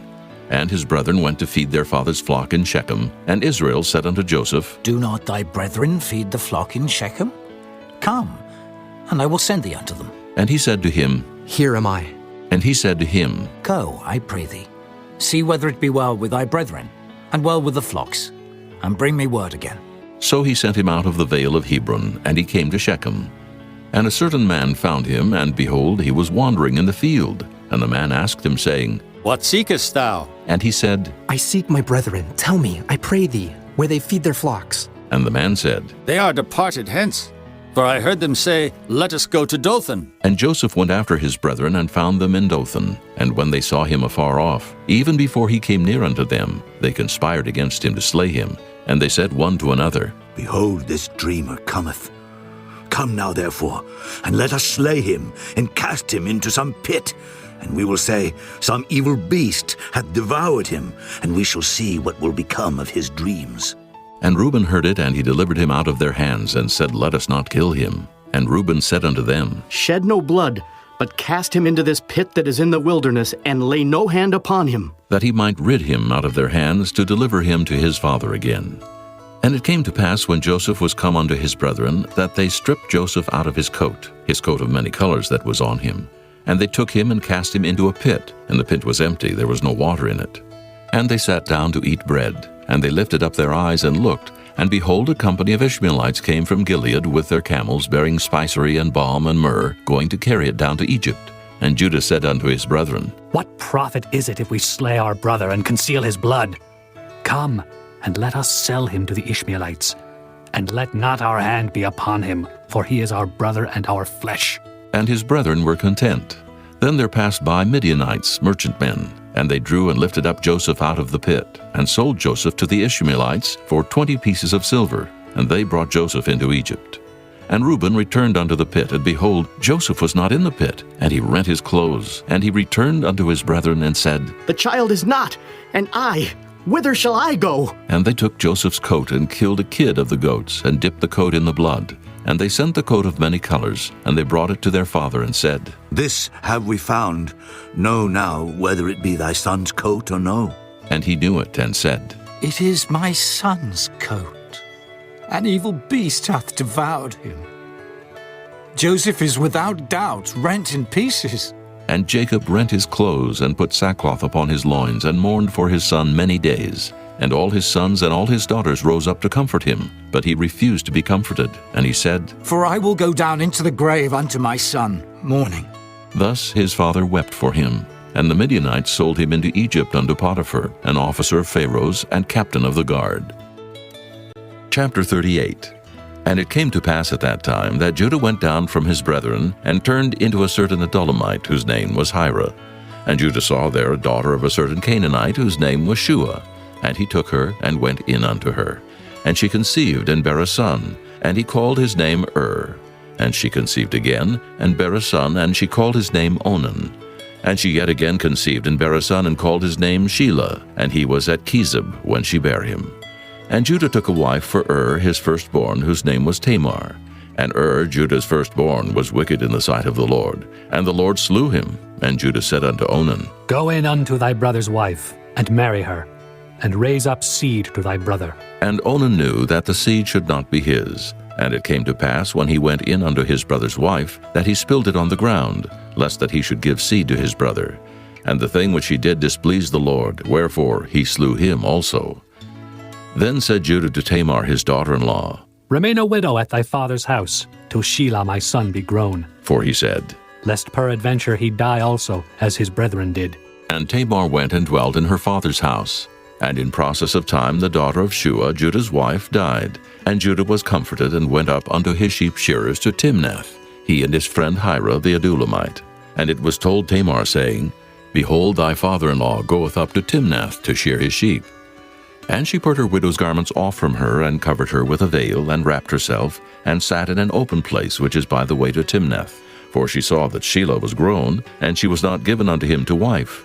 When Judah saw her, he thought her to be an harlot, because she had covered her face. And he turned unto her by the way, and said, Go to, I pray thee, let me come in unto thee. For he knew not that she was his daughter-in-law. And she said, What wilt thou give me, that thou mayest come in unto me? And he said, I will send thee a kid from the flock. And she said, Wilt thou give me a pledge till thou send it? And he said, What pledge shall I give thee? And she said, Thy signet, and thy bracelets, and thy staff that is in thine hand. And he gave it her, and came in unto her, and she conceived by him. And she arose and went away, and laid by her veil from her, and put on the garments of her widowhood. And Judah sent the kid by the hand of his friend the Adulamite, to receive his pledge from the woman's hand. But he found her not. Then he asked the men of that place, saying, Where is the harlot that was openly by the wayside? And they said, There was no harlot in this place. And he returned to Judah and said, I cannot find her. And also the men of the place said that there was no harlot in this place. And Judah said, Let her take it to her, lest we be shamed. Behold, I sent this kid, and thou hast not found her. And it came to pass about 3 months after, that it was told Judah, saying, Tamar thy daughter-in-law hath played the harlot, and also, behold, she is with child by whoredom. And Judah said, Bring her forth, and let her be burnt. When she was brought forth, she sent to her father-in-law, saying, By the man whose these are am I with child. And she said, Discern, I pray thee, whose are these, the signet and bracelets and staff? And Judah acknowledged them, and said, She hath been more righteous than I, because that I gave her not to Shelah my son. And he knew her again no more. And it came to pass in the time of her travail, that, behold, twins were in her womb. And it came to pass when she travailed, that the one put out his hand, and the midwife took and bound upon his hand a scarlet thread, saying, This came out first. And it came to pass, as he drew back his hand, that, behold, his brother came out. And she said, How hast thou broken forth? This breach be upon thee. Therefore his name was called Pharez. And afterward came out his brother that had the scarlet thread upon his hand, and his name was called Zerah. Chapter 39. And Joseph was brought down to Egypt, and Potiphar, an officer of Pharaoh, captain of the guard, an Egyptian, bought him of the hands of the Ishmaelites, which had brought him down thither. And the Lord was with Joseph, and he was a prosperous man, and he was in the house of his master the Egyptian. And his master saw that the Lord was with him, and that the Lord made all that he did to prosper in his hand. And Joseph found grace in his sight, and he served him.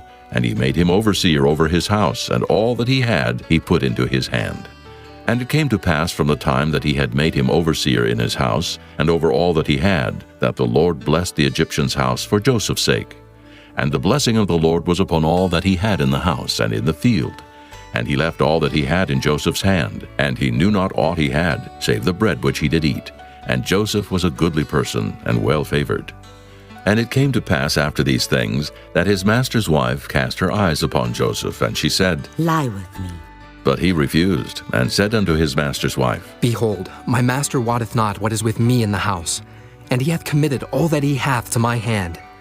There is none greater in this house than I.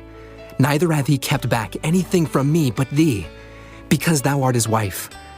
How then can I do this great wickedness and sin against God? And it came to pass, as she spake to Joseph day by day, that he hearkened not unto her to lie by her, or to be with her.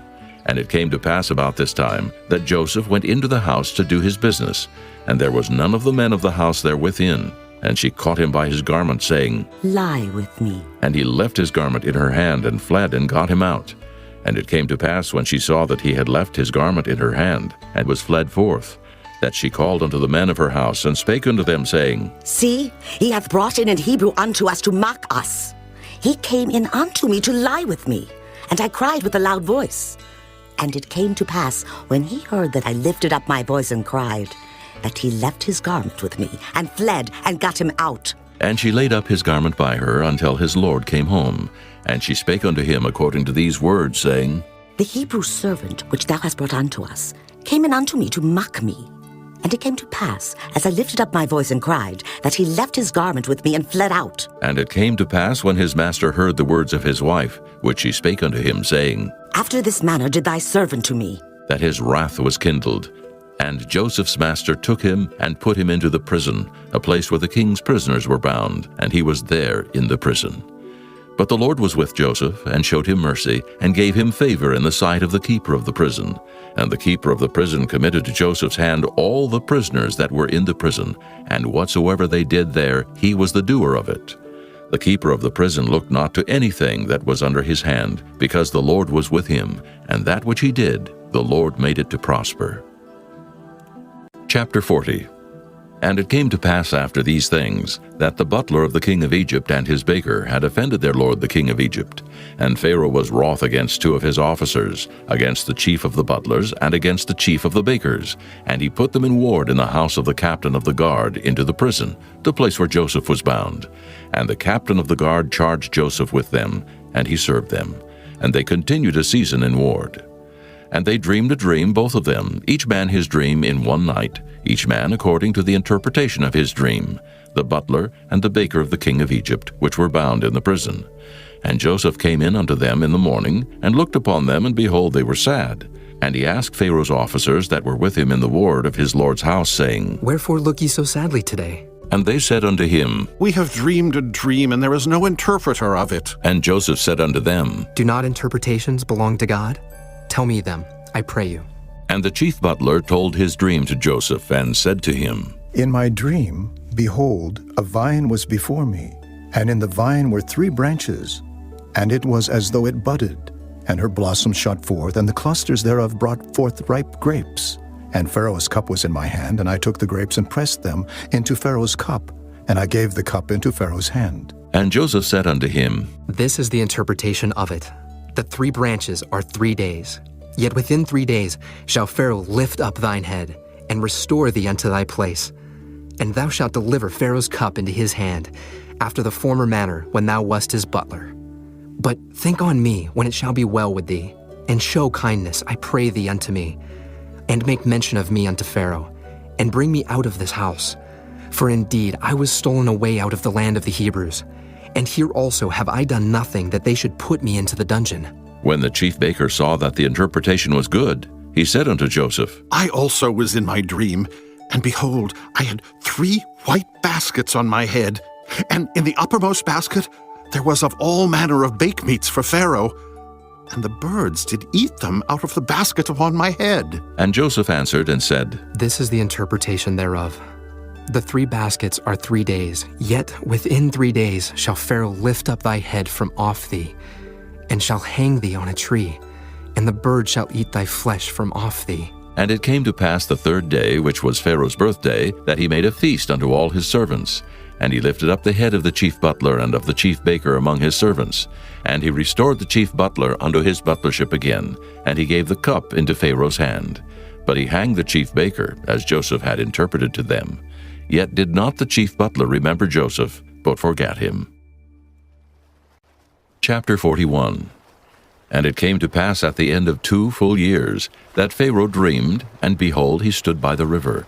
And behold, there came up out of the river 7 well-favored kine and fat-fleshed, and they fed in a meadow. And behold, 7 other kine came up after them out of the river, ill-favored and lean-fleshed, and stood by the other kine upon the brink of the river. And the ill-favored and lean-fleshed kine did eat up the 7 well-favored and fat kine. So Pharaoh awoke, and he slept and dreamed the second time. And behold, 7 ears of corn came up upon one stalk, rank and good. And behold, 7 thin ears, and blasted with the east wind, sprung up after them. And the 7 thin ears devoured the 7 rank and full ears. And Pharaoh awoke, and behold, it was a dream. And it came to pass in the morning that his spirit was troubled, and he sent and called for all the magicians of Egypt, and all the wise men thereof. And Pharaoh told them his dream, but there was none that could interpret them unto Pharaoh. Then spake the chief butler unto Pharaoh, saying, I do remember my faults this day. Pharaoh was wroth with his servants, and put me in ward in the captain of the guard's house, both me and the chief baker. And we dreamed a dream in one night, I and he. We dreamed each man according to the interpretation of his dream. And there was there with us a young man, an Hebrew, servant to the captain of the guard. And we told him, and he interpreted to us our dreams. To each man according to his dream he did interpret. And it came to pass, as he interpreted to us, so it was. Me he restored unto mine office, and him he hanged. Then Pharaoh sent and called Joseph, and they brought him hastily out of the dungeon. And he shaved himself, and changed his raiment, and came in unto Pharaoh. And Pharaoh said unto Joseph, I have dreamed a dream, and there is none that can interpret it. And I have heard say of thee, that thou canst understand a dream to interpret it. And Joseph answered Pharaoh, saying, It is not in me. God shall give Pharaoh an answer of peace. And Pharaoh said unto Joseph, In my dream, behold, I stood upon the bank of the river. And behold, there came up out of the river 7 kine, fat-fleshed and well-favored, and they fed in a meadow. And behold, 7 other kine came up after them, poor and very ill-favored and lean-fleshed, such as I never saw in all the land of Egypt for badness. And the lean and the ill-favored kine did eat up the first 7 fat kine. And when they had eaten them up, it could not be known that they had eaten them, but they were still ill-favored as at the beginning. So I awoke, and I saw in my dream, and behold, 7 ears came up in one stalk, full and good. And behold, 7 ears withered, thin, and blasted with the east wind sprung up after them. And the thin ears devoured the 7 good ears, and I told this unto the magicians, but there was none that could declare it to me. And Joseph said unto Pharaoh, The dream of Pharaoh is one. God hath showed Pharaoh what he is about to do. The 7 good kine are 7 years, and the 7 good ears are 7 years. The dream is one. And the 7 thin and ill-favored kine that came up after them are 7 years. And the 7 empty ears blasted with the east wind shall be 7 years of famine. This is the thing which I have spoken unto Pharaoh. What God is about to do, he showeth unto Pharaoh. Behold, there come 7 years of great plenty throughout all the land of Egypt. And there shall arise after them 7 years of famine, and all the plenty shall be forgotten in the land of Egypt, and the famine shall consume the land. And the plenty shall not be known in the land by reason of that famine following, for it shall be very grievous. And for that the dream was doubled unto Pharaoh twice. It is because the thing is established by God, and God will shortly bring it to pass. Now, therefore, let Pharaoh look out, a man discreet and wise, and set him over the land of Egypt. Let Pharaoh do this, and let him appoint officers over the land, and take up the 5th part of the land of Egypt in the 7 plenteous years. And let them gather all the food of those good years that come, and lay up corn under the hand of Pharaoh. And let them keep food in the cities. And that food shall be for store to the land against the 7 years of famine, which shall be in the land of Egypt, that the land perish not through the famine. And the thing was good in the eyes of Pharaoh, and in the eyes of all his servants. And Pharaoh said unto his servants, Can we find such a one as this is, a man in whom the Spirit of God is? And Pharaoh said unto Joseph, For as much as God hath showed thee all this, there is none so discreet and wise as thou art. Thou shalt be over my house, and according unto thy word shall all my people be ruled. Only in the throne will I be greater than thou. And Pharaoh said unto Joseph, See, I have set thee over all the land of Egypt. And Pharaoh took off his ring from his hand, and put it upon Joseph's hand, and arrayed him in vestures of fine linen, and put a gold chain about his neck. And he made him to ride in the second chariot which he had. And they cried before him, Bow the knee. And he made him ruler over all the land of Egypt. And Pharaoh said unto Joseph, I am Pharaoh, and without thee shall no man lift up his hand or foot in all the land of Egypt. And Pharaoh called Joseph's name Zaphanath-Paneah, and he gave him to wife Asenath, the daughter of Potipherah, priest of On. And Joseph went out over all the land of Egypt. And Joseph was 30 years old when he stood before Pharaoh king of Egypt. And Joseph went out from the presence of Pharaoh, and went throughout all the land of Egypt. And in the 7 plenteous years the earth brought forth by handfuls. And he gathered up all the food of the 7 years which were in the land of Egypt, and laid up the food in the cities. The food of the field which was round about every city laid he up in the same. And Joseph gathered corn as the sand of the sea, very much, until he left numbering, for it was without number.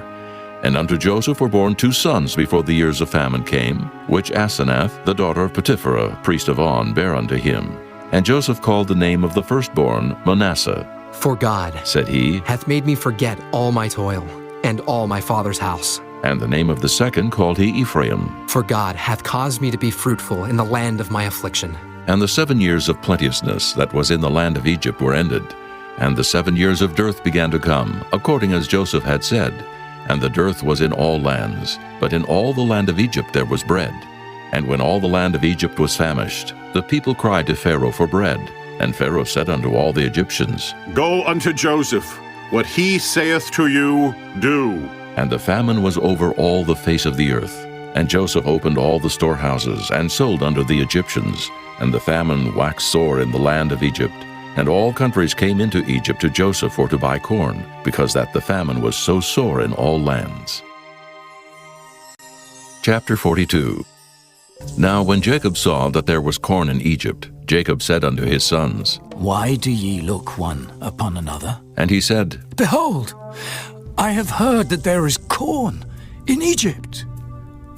Get you down thither, and buy for us from thence, that we may live, and not die. And Joseph's 10 brethren went down to buy corn in Egypt. But Benjamin, Joseph's brother, Jacob sent not with his brethren, for he said, Lest peradventure mischief befall him.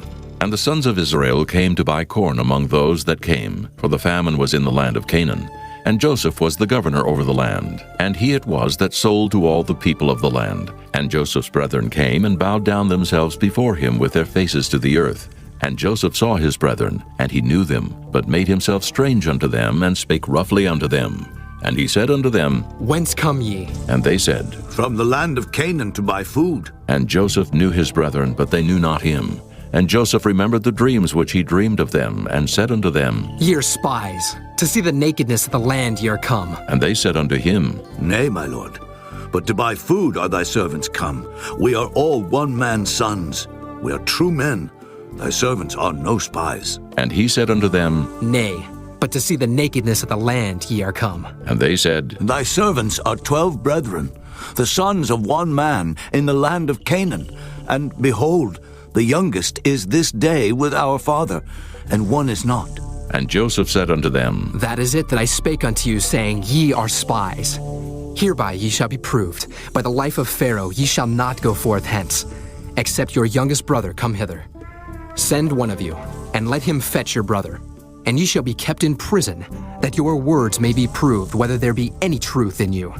Or else, by the life of Pharaoh, surely ye are spies. And he put them all together into ward 3 days. And Joseph said unto them the 3rd day, This do and live, for I fear God.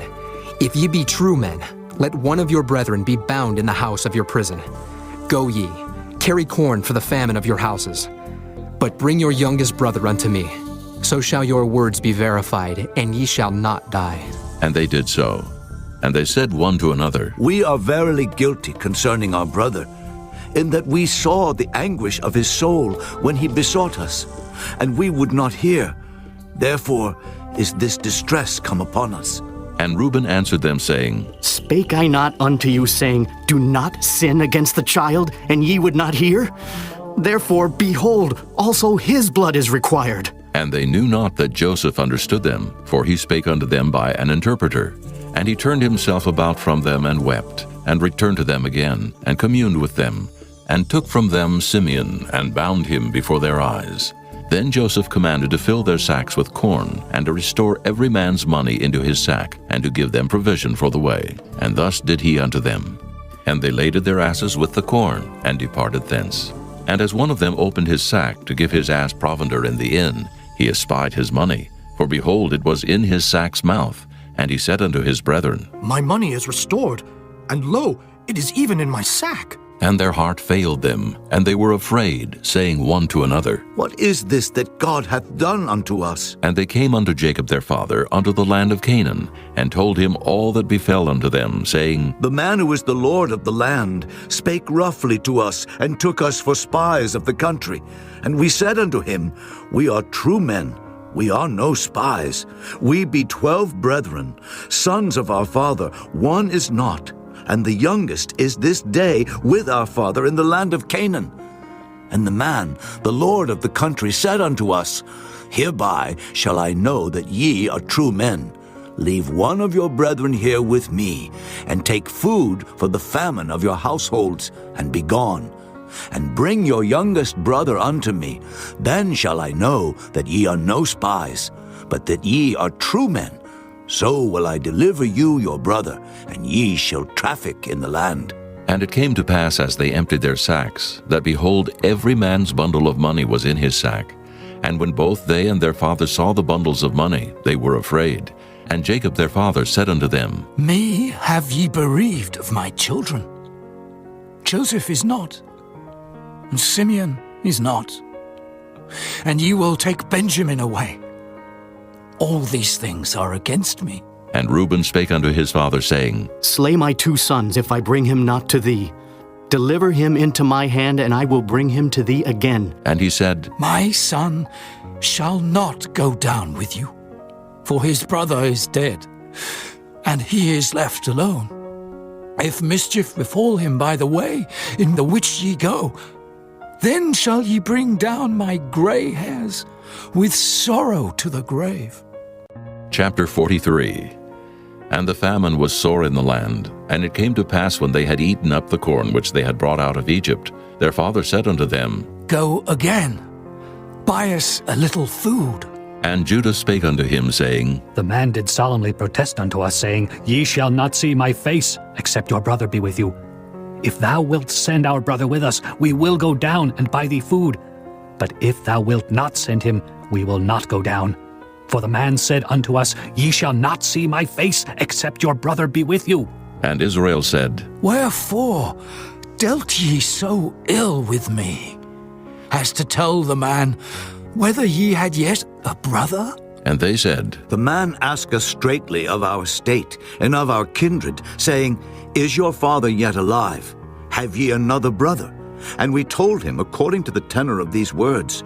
Could we certainly know that he would say, Bring your brother down? And Judah said unto Israel his father, Send the lad with me, and we will arise and go, that we may live and not die, both we and thou, and also our little ones. I will be surety for him. Of my hand shalt thou require him. If I bring him not unto thee, and set him before thee, then let me bear the blame forever. For except we had lingered, surely now we had returned this second time. And their father Israel said unto them, If it must be so now, do this. Take of the best fruits in the land in your vessels, and carry down the man a present, a little balm, and a little honey, spices, and myrrh, nuts, and almonds. And take double money in your hand, and the money that was brought again in the mouth of your sacks. Carry it again in your hand. Peradventure it was an oversight. Take also your brother, and arise, go again unto the man. And God Almighty give you mercy before the man, that he may send away your other brother, and Benjamin. If I be bereaved of my children, I am bereaved. And the men took that present, and they took double money in their hand, and Benjamin, and rose up and went down to Egypt, and stood before Joseph. And when Joseph saw Benjamin with them, he said to the ruler of his house, Bring these men home, and slay, and make ready, for these men shall dine with me at noon. And the man did as Joseph bade, and the man brought the men into Joseph's house. And the men were afraid, because they were brought into Joseph's house. And they said, Because of the money that was returned in our sacks at the first time are we brought in, that he may seek occasion against us, and fall upon us, and take us for bondmen, and our asses. And they came near to the steward of Joseph's house, and they communed with him at the door of the house, and said, Oh, sir, we came indeed down at the first time to buy food, and it came to pass, when we came to the inn, that we opened our sacks, and behold, every man's money was in the mouth of his sack, our money in full weight, and we have brought it again in our hand. And other money have we brought down in our hands to buy food. We cannot tell who put our money in our sacks. And he said, Peace be to you, fear not. Your God and the God of your father hath given you treasure in your sacks. I had your money. And he brought Simeon out unto them. And the man brought the men into Joseph's house, and gave them water, and they washed their feet. And he gave their asses provender. And they made ready the present against Joseph came at noon, for they heard that they should eat bread there. And when Joseph came home, they brought him the present which was in their hand into the house, and bowed themselves to him to the earth. And he asked them of their welfare, and said, Is your father well, the old man of whom ye spake? Is he yet alive? And they answered, Thy servant, our father, is in good health. He is yet alive. And they bowed down their heads and made obeisance. And he lifted up his eyes and saw his brother Benjamin, his mother's son, and said, Is this your younger brother, of whom ye spake unto me? And he said, God be gracious unto thee, my son. And Joseph made haste, for his bowels did yearn upon his brother. And he sought where to weep, and he entered into his chamber and wept there. And he washed his face, and went out, and refrained himself, and said, Set on bread. And they set on for him by himself, and for them by themselves, and for the Egyptians which did eat with him by themselves, because the Egyptians might not eat bread with the Hebrews, for that is an abomination unto the Egyptians. And they sat before him, the firstborn according to his birthright, and the youngest according to his youth. And the men marveled one at another. And he took and sent messes unto them from before him. But Benjamin's mess was 5 times so much as any of theirs. And they drank and were merry with him. Chapter 44. And he commanded the steward of his house, saying, Fill the men's sacks with food, as much as they can carry, and put every man's money in his sack's mouth, and put my cup, the silver cup, in the sack's mouth of the youngest, and his corn money. And he did according to the word that Joseph had spoken. As soon as the morning was light, the men were sent away, they and their asses. And when they were gone out of the city, and not yet far off, Joseph said unto his steward, Up, follow after the men, and when thou dost overtake them, say unto them, Wherefore have ye rewarded evil for good? Is not this it in which my Lord drinketh, and whereby indeed he divineth? Ye have done evil in so doing. And he overtook them, and he spake unto them these same words. And they said unto him, Wherefore saith my Lord these words? God forbid that thy servant should do according to this thing. Behold, the money which we found in our sacks' mouths, we brought again unto thee out of the land of Canaan. How then should we steal out of thy Lord's house silver or gold? With whomsoever of thy servants it be found, both let him die, and we also will be my Lord's bondmen. And he said, Now also let it be according unto your words. He with whom it is found shall be my servant, and ye shall be blameless. Then they speedily took down every man his sack to the ground, and opened every man his sack. And he searched, and began at the eldest, and left at the youngest. And the cup was found in Benjamin's sack. Then they rent their clothes, and laded every man his ass, and returned to the city. And Judah and his brethren came to Joseph's house, for he was yet there, and they fell before him on the ground. And Joseph said unto them, What deed is this that ye have done? Wot ye not that such a man as I can certainly divine? And Judah said, What shall we say unto my Lord? What shall we speak? Or how shall we clear ourselves? God hath found out the iniquity of thy servants. Behold, We are my Lord's servants, both we, and he also with whom the cup is found. And he said, God forbid that I should do so, but the man in whose hand the cup is found, he shall be my servant. And as for you, get you up in peace unto your father. Then Judah came near unto him and said, O my Lord, let thy servant, I pray thee, speak a word in my Lord's ears, and let not thine anger burn against thy servant, for thou art even as Pharaoh. My Lord asked his servants, saying, Have ye a father or a brother? And we said unto my Lord, We have a father, an old man, and a child of his old age, a little one. And his brother is dead, and he alone is left of his mother, and his father loveth him. And thou saidst unto thy servants, Bring him down unto me, that I may set mine eyes upon him. And we said unto my Lord, The lad cannot leave his father, for if he should leave his father would die. And thou saidst unto thy servants, Except your youngest brother come down with you, ye shall see my face no more. And it came to pass, when we came up unto thy servant my father, we told him the words of my Lord. And our father said, Go again and buy us a little food. And we said, We cannot go down. If our youngest brother be with us, then will we go down. For we may not see the man's face, except our youngest brother be with us. And thy servant my father said unto us, Ye know that my wife bare me 2 sons, and the one went out from me. And I said, Surely he is torn in pieces. And I saw him not since. And if ye take this also from me, and mischief befall him, ye shall bring down my gray hairs with sorrow to the grave. Now therefore, when I come to thy servant my father, and the lad be not with us, seeing that his life is bound up in the lad's life, it shall come to pass, when he seeth that the lad is not with us, that he will die.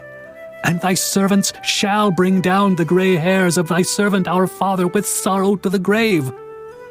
For thy servant became surety for the lad unto my father, saying, If I bring him not unto thee, then I shall bear the blame to my father forever. Now therefore, I pray thee, let thy servant abide instead of the lad a bondman to my lord, and let the lad go up with his brethren. For how shall I go up to my father, and the lad be not with me, lest peradventure I see the evil that shall come on my father? Chapter 45. Then Joseph could not refrain himself before all them that stood by him, and he cried, Cause every man to go out from me. And there stood no man with him while Joseph made himself known unto his brethren. And he wept aloud, and the Egyptians and the house of Pharaoh heard. And Joseph said unto his brethren, I am Joseph. Doth my father yet live? And his brethren could not answer him, for they were troubled at his presence. And Joseph said unto his brethren, Come near to me, I pray you. And they came near, and he said, I am Joseph, your brother, whom ye sold into Egypt. Now, therefore, be not grieved, nor angry with yourselves, that ye sold me hither, for God did send me before you to preserve life. For these 2 years hath the famine been in the land, and yet there are 5 years in the which there shall neither be earing nor harvest. And God sent me before you to preserve you a posterity in the earth, and to save your lives by a great deliverance. So now it was not you that sent me hither, but God. And he hath made me a father to Pharaoh, and lord of all his house, and a ruler throughout all the land of Egypt. Haste ye, and go up to my father, and say unto him, Thus saith thy son Joseph, God hath made me lord of all Egypt. Come down unto me, tarry not, and thou shalt dwell in the land of Goshen, and thou shalt be near unto me, thou and thy children, and thy children's children, and thy flocks and thy herds, and all that thou hast. And there will I nourish thee, for yet there are 5 years of famine, lest thou and thy household, and all that thou hast, come to poverty. And behold, your eyes see, and the eyes of my brother Benjamin, that it is my mouth that speaketh unto you.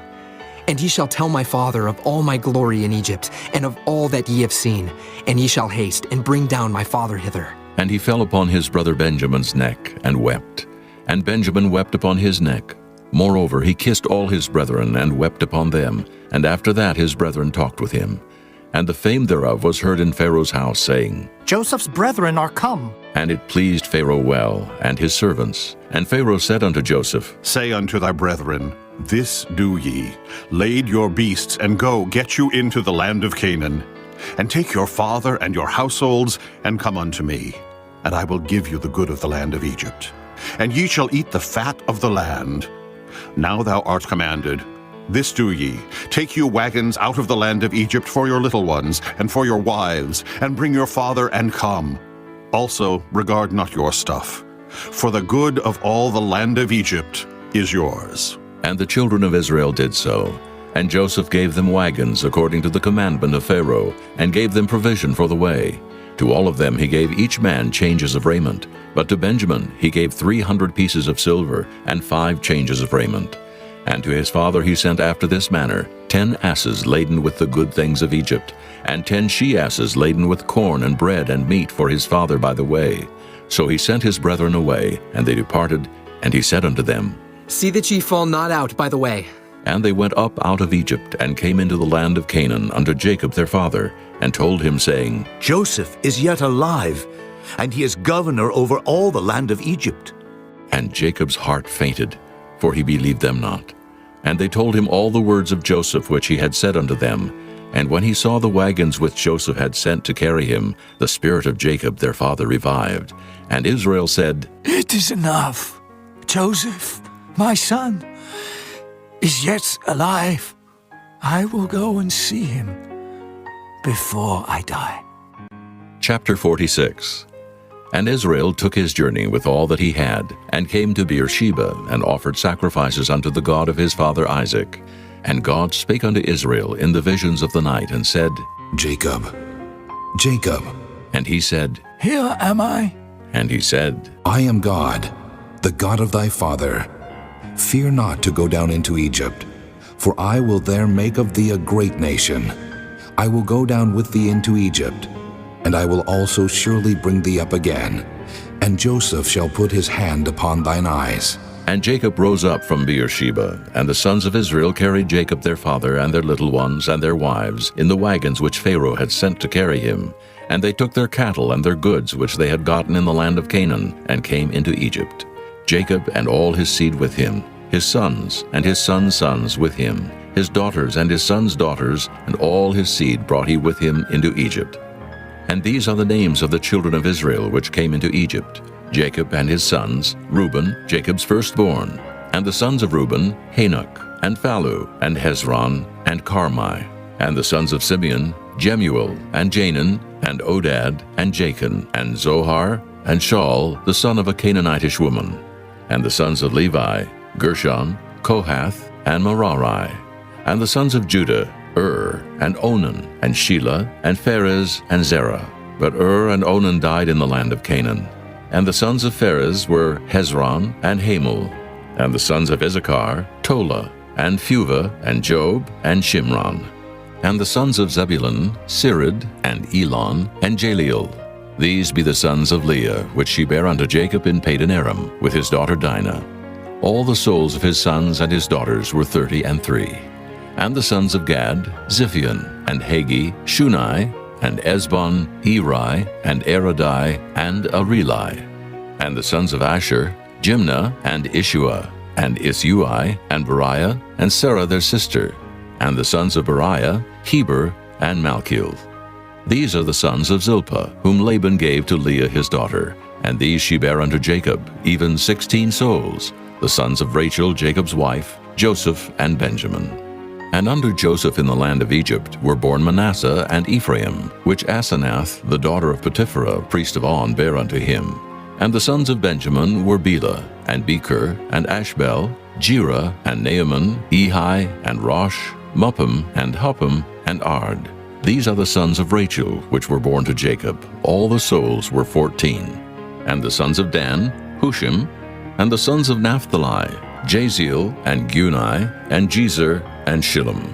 These are the sons of Bilhah, which Laban gave unto Rachel his daughter, and she bare these unto Jacob. All the souls were 7. All the souls that came with Jacob into Egypt, which came out of his loins, besides Jacob's sons' wives, all the souls were 66. And the sons of Joseph, which were born him in Egypt, were 2 souls. All the souls of the house of Jacob which came into Egypt were 70.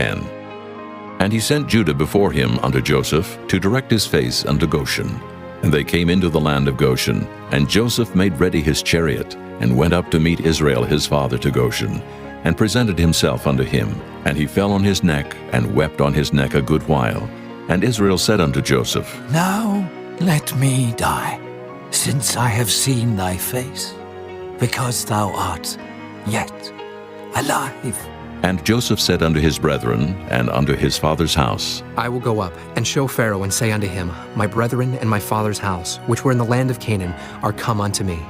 And the men are shepherds, for their trade hath been to feed cattle, and they have brought their flocks, and their herds, and all that they have. And it shall come to pass, when Pharaoh shall call you, and shall say, What is your occupation?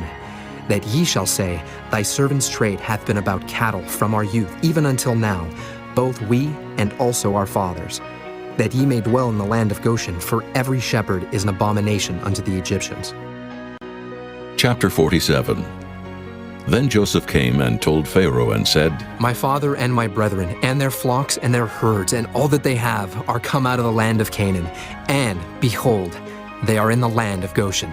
And he took some of his brethren, even 5 men, and presented them unto Pharaoh. And Pharaoh said unto his brethren, What is your occupation? And they said unto Pharaoh, Thy servants are shepherds, both we and also our fathers. They said moreover unto Pharaoh, For to sojourn in the land are we come, for thy servants have no pasture for their flocks, for the famine is sore in the land of Canaan. Now therefore, we pray thee, let thy servants dwell in the land of Goshen. And Pharaoh spake unto Joseph, saying, Thy father and thy brethren are come unto thee. The land of Egypt is before thee. In the best of the land make thy father and brethren to dwell. In the land of Goshen let them dwell, and if thou knowest any men of activity among them, then make them rulers over my cattle. And Joseph brought in Jacob his father, and set him before Pharaoh. And Jacob blessed Pharaoh. And Pharaoh said unto Jacob, How old art thou? And Jacob said unto Pharaoh, The days of the years of my pilgrimage are 130 years. Few and evil have the days of the years of my life been, and have not attained unto the days of the years of the life of my fathers in the days of their pilgrimage. And Jacob blessed Pharaoh, and went out from before Pharaoh. And Joseph placed his father and his brethren, and gave them a possession in the land of Egypt, in the best of the land, in the land of Ramesses, as Pharaoh had commanded. And Joseph nourished his father and his brethren and all his father's household with bread, according to their families. And there was no bread in all the land, for the famine was very sore, so that the land of Egypt and all the land of Canaan fainted by reason of the famine. And Joseph gathered up all the money that was found in the land of Egypt and in the land of Canaan for the corn which they bought. And Joseph brought the money into Pharaoh's house. And when money failed in the land of Egypt and in the land of Canaan, all the Egyptians came unto Joseph and said, Give us bread, for why should we die in thy presence? For the money faileth. And Joseph said, Give your cattle, and I will give you for your cattle, if money fail. And they brought their cattle unto Joseph. And Joseph gave them bread in exchange for horses, and for the flocks, and for the cattle of the herds, and for the asses. And he fed them with bread for all their cattle for that year. When that year was ended, they came unto him the 2nd year, and said unto him, We will not hide it from my lord, how that our money is spent. My lord also hath our herds of cattle. There is not aught left in the sight of my lord, but our bodies and our lands. Wherefore shall we die before thine eyes, both we and our land? Buy us and our land for bread, and we and our land will be servants unto Pharaoh. And give us seed, that we may live and not die, that the land be not desolate. And Joseph bought all the land of Egypt for Pharaoh, for the Egyptians sold every man his field, because the famine prevailed over them. So the land became Pharaoh's. And as for the people, he removed them to cities from one end of the borders of Egypt even to the other end thereof. Only the land of the priests bought he not, for the priests had a portion assigned them of Pharaoh, and did eat their portion which Pharaoh gave them. Wherefore they sold not their lands. Then Joseph said unto the people, Behold, I have bought you this day and your land for Pharaoh. Lo, here is seed for you, and ye shall sow the land. And it shall come to pass in the increase, that ye shall give the 5th part unto Pharaoh, and 4 parts shall be your own, for seed of the field, and for your food, and for them of your households, and for food for your little ones. And they said, Thou hast saved our lives. Let us find grace in the sight of my Lord, and we will be Pharaoh's servants. And Joseph made it a law over the land of Egypt unto this day, that Pharaoh should have the 5th part, except the land of the priests only, which became not Pharaoh's. And Israel dwelt in the land of Egypt in the country of Goshen, and they had possessions therein, and grew and multiplied exceedingly. And Jacob lived in the land of Egypt 17 years. So the whole age of Jacob was 147 years. And the time drew nigh that Israel must die. And he called his son Joseph, and said unto him, If now I have found grace in thy sight, put, I pray thee, thy hand under my thigh, and deal kindly and truly with me. Bury me not, I pray thee, in Egypt, but I will lie with my fathers, and thou shalt carry me out of Egypt, and bury me in their burying place. And he said, I will do as thou hast said. And he said, Swear unto me. And he sware unto him. And Israel bowed himself upon the bed's head. Chapter 48. And it came to pass after these things that one told Joseph, Behold, thy father is sick. And he took with him his 2 sons, Manasseh and Ephraim. And one told Jacob and said, Behold, thy son Joseph cometh unto thee. And Israel strengthened himself, and sat upon the bed. And Jacob said unto Joseph, God Almighty appeared unto me at Luz in the land of Canaan, and blessed me, and said unto me, Behold, I will make thee fruitful, and multiply thee, and I will make of thee a multitude of people, and will give this land to thy seed after thee, for an everlasting possession. And now thy 2 sons, Ephraim and Manasseh, which were born unto thee in the land of Egypt, before I came unto thee into Egypt, are mine. As Reuben and Simeon, they shall be mine. And thy issue, which thou begettest after them, shall be thine, and shall be called after the name of their brethren in their inheritance. And as for me, when I came from Padan, Rachel died by me in the land of Canaan in the way, when yet there was but a little way to come unto Ephrath. And I buried her there, in the way of Ephrath. The same is Bethlehem. And Israel beheld Joseph's sons, and said, Who are these? And Joseph said unto his father, They are my sons, whom God hath given me in this place. And he said, Bring them, I pray thee, unto me, and I will bless them. Now the eyes of Israel were dim for age, so that he could not see. And he brought them near unto him, and he kissed them, and embraced them. And Israel said unto Joseph, I had not thought to see thy face, and lo, God hath showed me also thy seed. And Joseph brought them out from between his knees, and he bowed himself with his face to the earth. And Joseph took them both, Ephraim in his right hand toward Israel's left hand, and Manasseh in his left hand toward Israel's right hand, and brought them near unto him. And Israel stretched out his right hand, and laid it upon Ephraim's head, who was the younger, and his left hand upon Manasseh's head, guiding his hands wittingly, for Manasseh was the firstborn.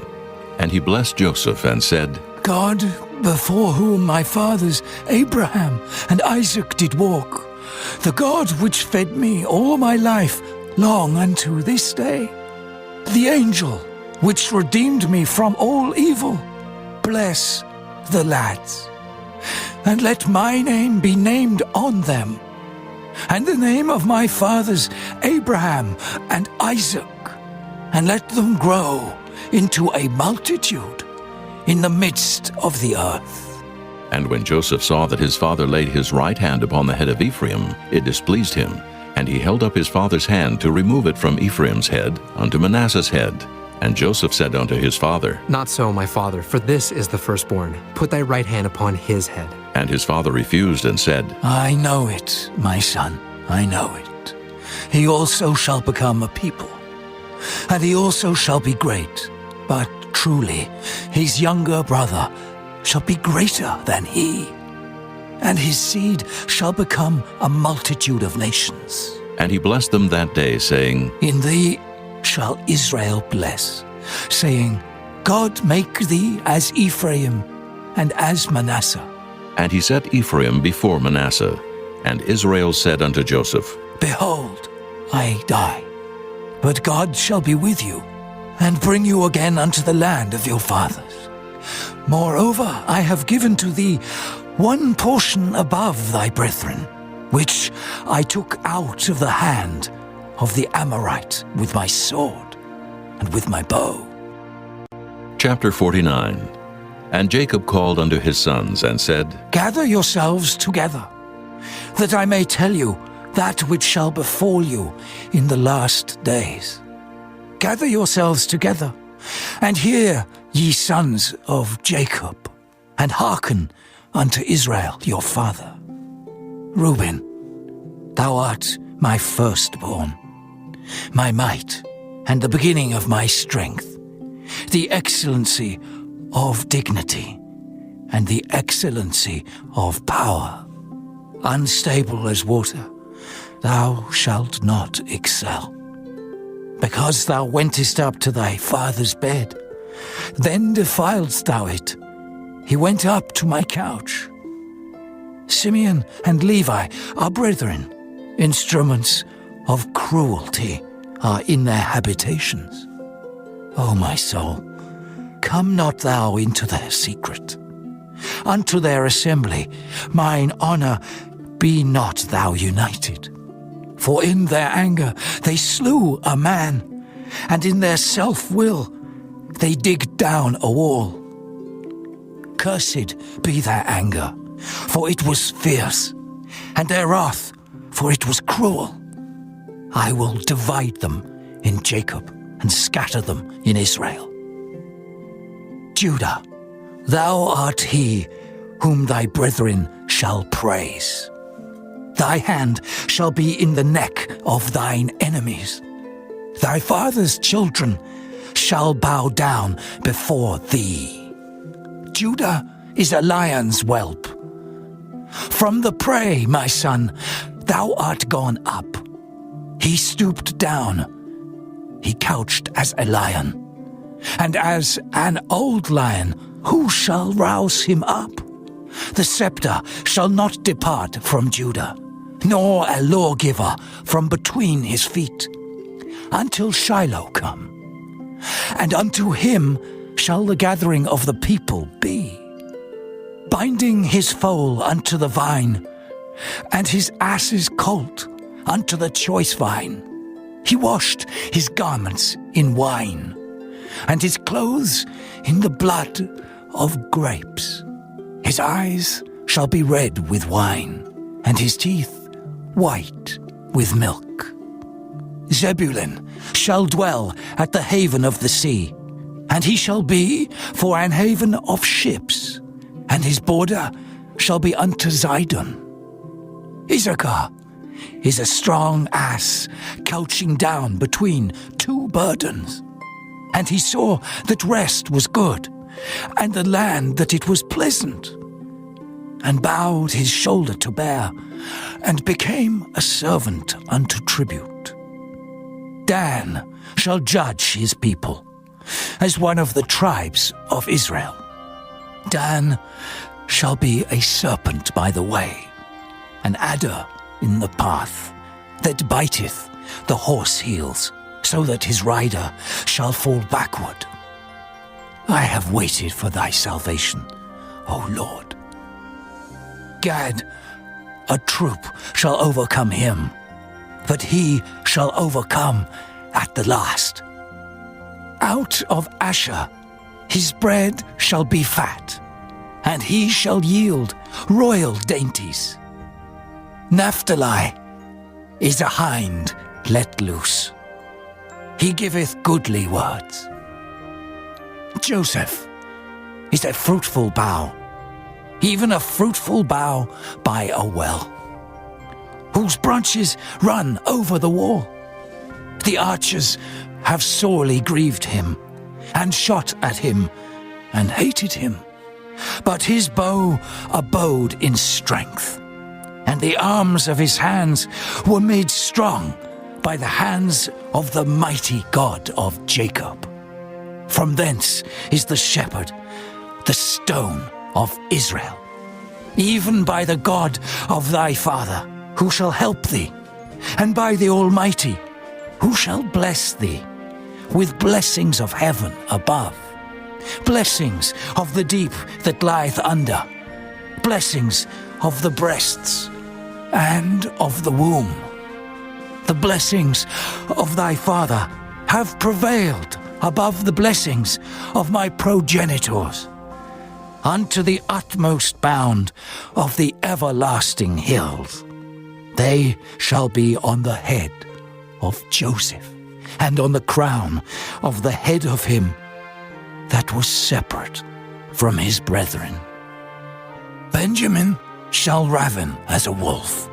In the morning he shall devour the prey, and at night he shall divide the spoil. All these are the 12 tribes of Israel, and this is it that their father spake unto them, and blessed them. Every one according to his blessing he blessed them. And he charged them, and said unto them, I am to be gathered unto my people. Bury me with my fathers in the cave that is in the field of Ephron the Hittite, in the cave that is in the field of Machpelah, which is before Mamre, in the land of Canaan, which Abraham bought with the field of Ephron the Hittite, for a possession of a burying place. There they buried Abraham and Sarah his wife. There they buried Isaac and Rebekah his wife. And there I buried Leah. The purchase of the field and of the cave that is therein was from the children of Heth. And when Jacob had made an end of commanding his sons, he gathered up his feet into the bed, and yielded up the ghost, and was gathered unto his people. Chapter 50. And Joseph fell upon his father's face, and wept upon him, and kissed him. And Joseph commanded his servants, the physicians, to embalm his father. And the physicians embalmed Israel. And 40 days were fulfilled for him, for so are fulfilled the days of those which are embalmed. And the Egyptians mourned for him 60 days. And when the days of his mourning were past, Joseph spake unto the house of Pharaoh, saying, If now I have found grace in your eyes, speak, I pray you, in the ears of Pharaoh, saying, My father made me swear, saying, Lo, I die in my grave which I have digged for me in the land of Canaan. There shalt thou bury me. Now therefore let me go up, I pray thee, and bury my father, and I will come again. And Pharaoh said, Go up and bury thy father, according as he made thee swear. And Joseph went up to bury his father, and with him went up all the servants of Pharaoh, the elders of his house, and all the elders of the land of Egypt, and all the house of Joseph and his brethren and his father's house. Only their little ones and their flocks and their herds they left in the land of Goshen. And there went up with him both chariots and horsemen, and it was a very great company. And they came to the threshing floor of Atad, which is beyond Jordan, and there they mourned with a great and very sore lamentation. And he made a mourning for his father 7 days. And when the inhabitants of the land, the Canaanites, saw the mourning in the floor of Atad, they said, This is a grievous mourning to the Egyptians. Wherefore the name of it was called Abel Mizraim, which is beyond Jordan. And his sons did unto him according as he commanded them. For his sons carried him into the land of Canaan, and buried him in the cave of the field of Machpelah, which Abraham bought with the field for a possession of the burying place of Ephron the Hittite, before Mamre. And Joseph returned into Egypt, he and his brethren, and all that went up with him to bury his father, after he had buried his father. And when Joseph's brethren saw that their father was dead, they said, Joseph will peradventure hate us, and will certainly requite us all the evil which we did unto him. And they sent a messenger unto Joseph, saying, Thy father did command before he died, saying, So shall ye say unto Joseph, Forgive, I pray thee now, the trespass of thy brethren, and their sin, for they did unto thee evil. And now, we pray thee, forgive the trespass of the servants of the God of thy father. And Joseph wept when they spake unto him. And his brethren also went and fell down before his face, and they said, Behold, We be thy servants. And Joseph said unto them, Fear not, for am I in the place of God? But as for you, ye thought evil against me. But God meant it unto good, to bring to pass as it is this day, to save much people alive. Now therefore fear ye not, I will nourish you, and your little ones. And he comforted them, and spake kindly unto them. And Joseph dwelt in Egypt, he and his father's house. And Joseph lived 110 years. And Joseph saw Ephraim's children of the third generation. The children also of Machir the son of Manasseh were brought up upon Joseph's knees. And Joseph said unto his brethren, I die, and God will surely visit you, and bring you out of this land unto the land which he sware to Abraham, to Isaac, and to Jacob. And Joseph took an oath of the children of Israel, saying, God will surely visit you, and ye shall carry up my bones from hence. So Joseph died, being 110 years old, and they embalmed him, and he was put in a coffin in Egypt.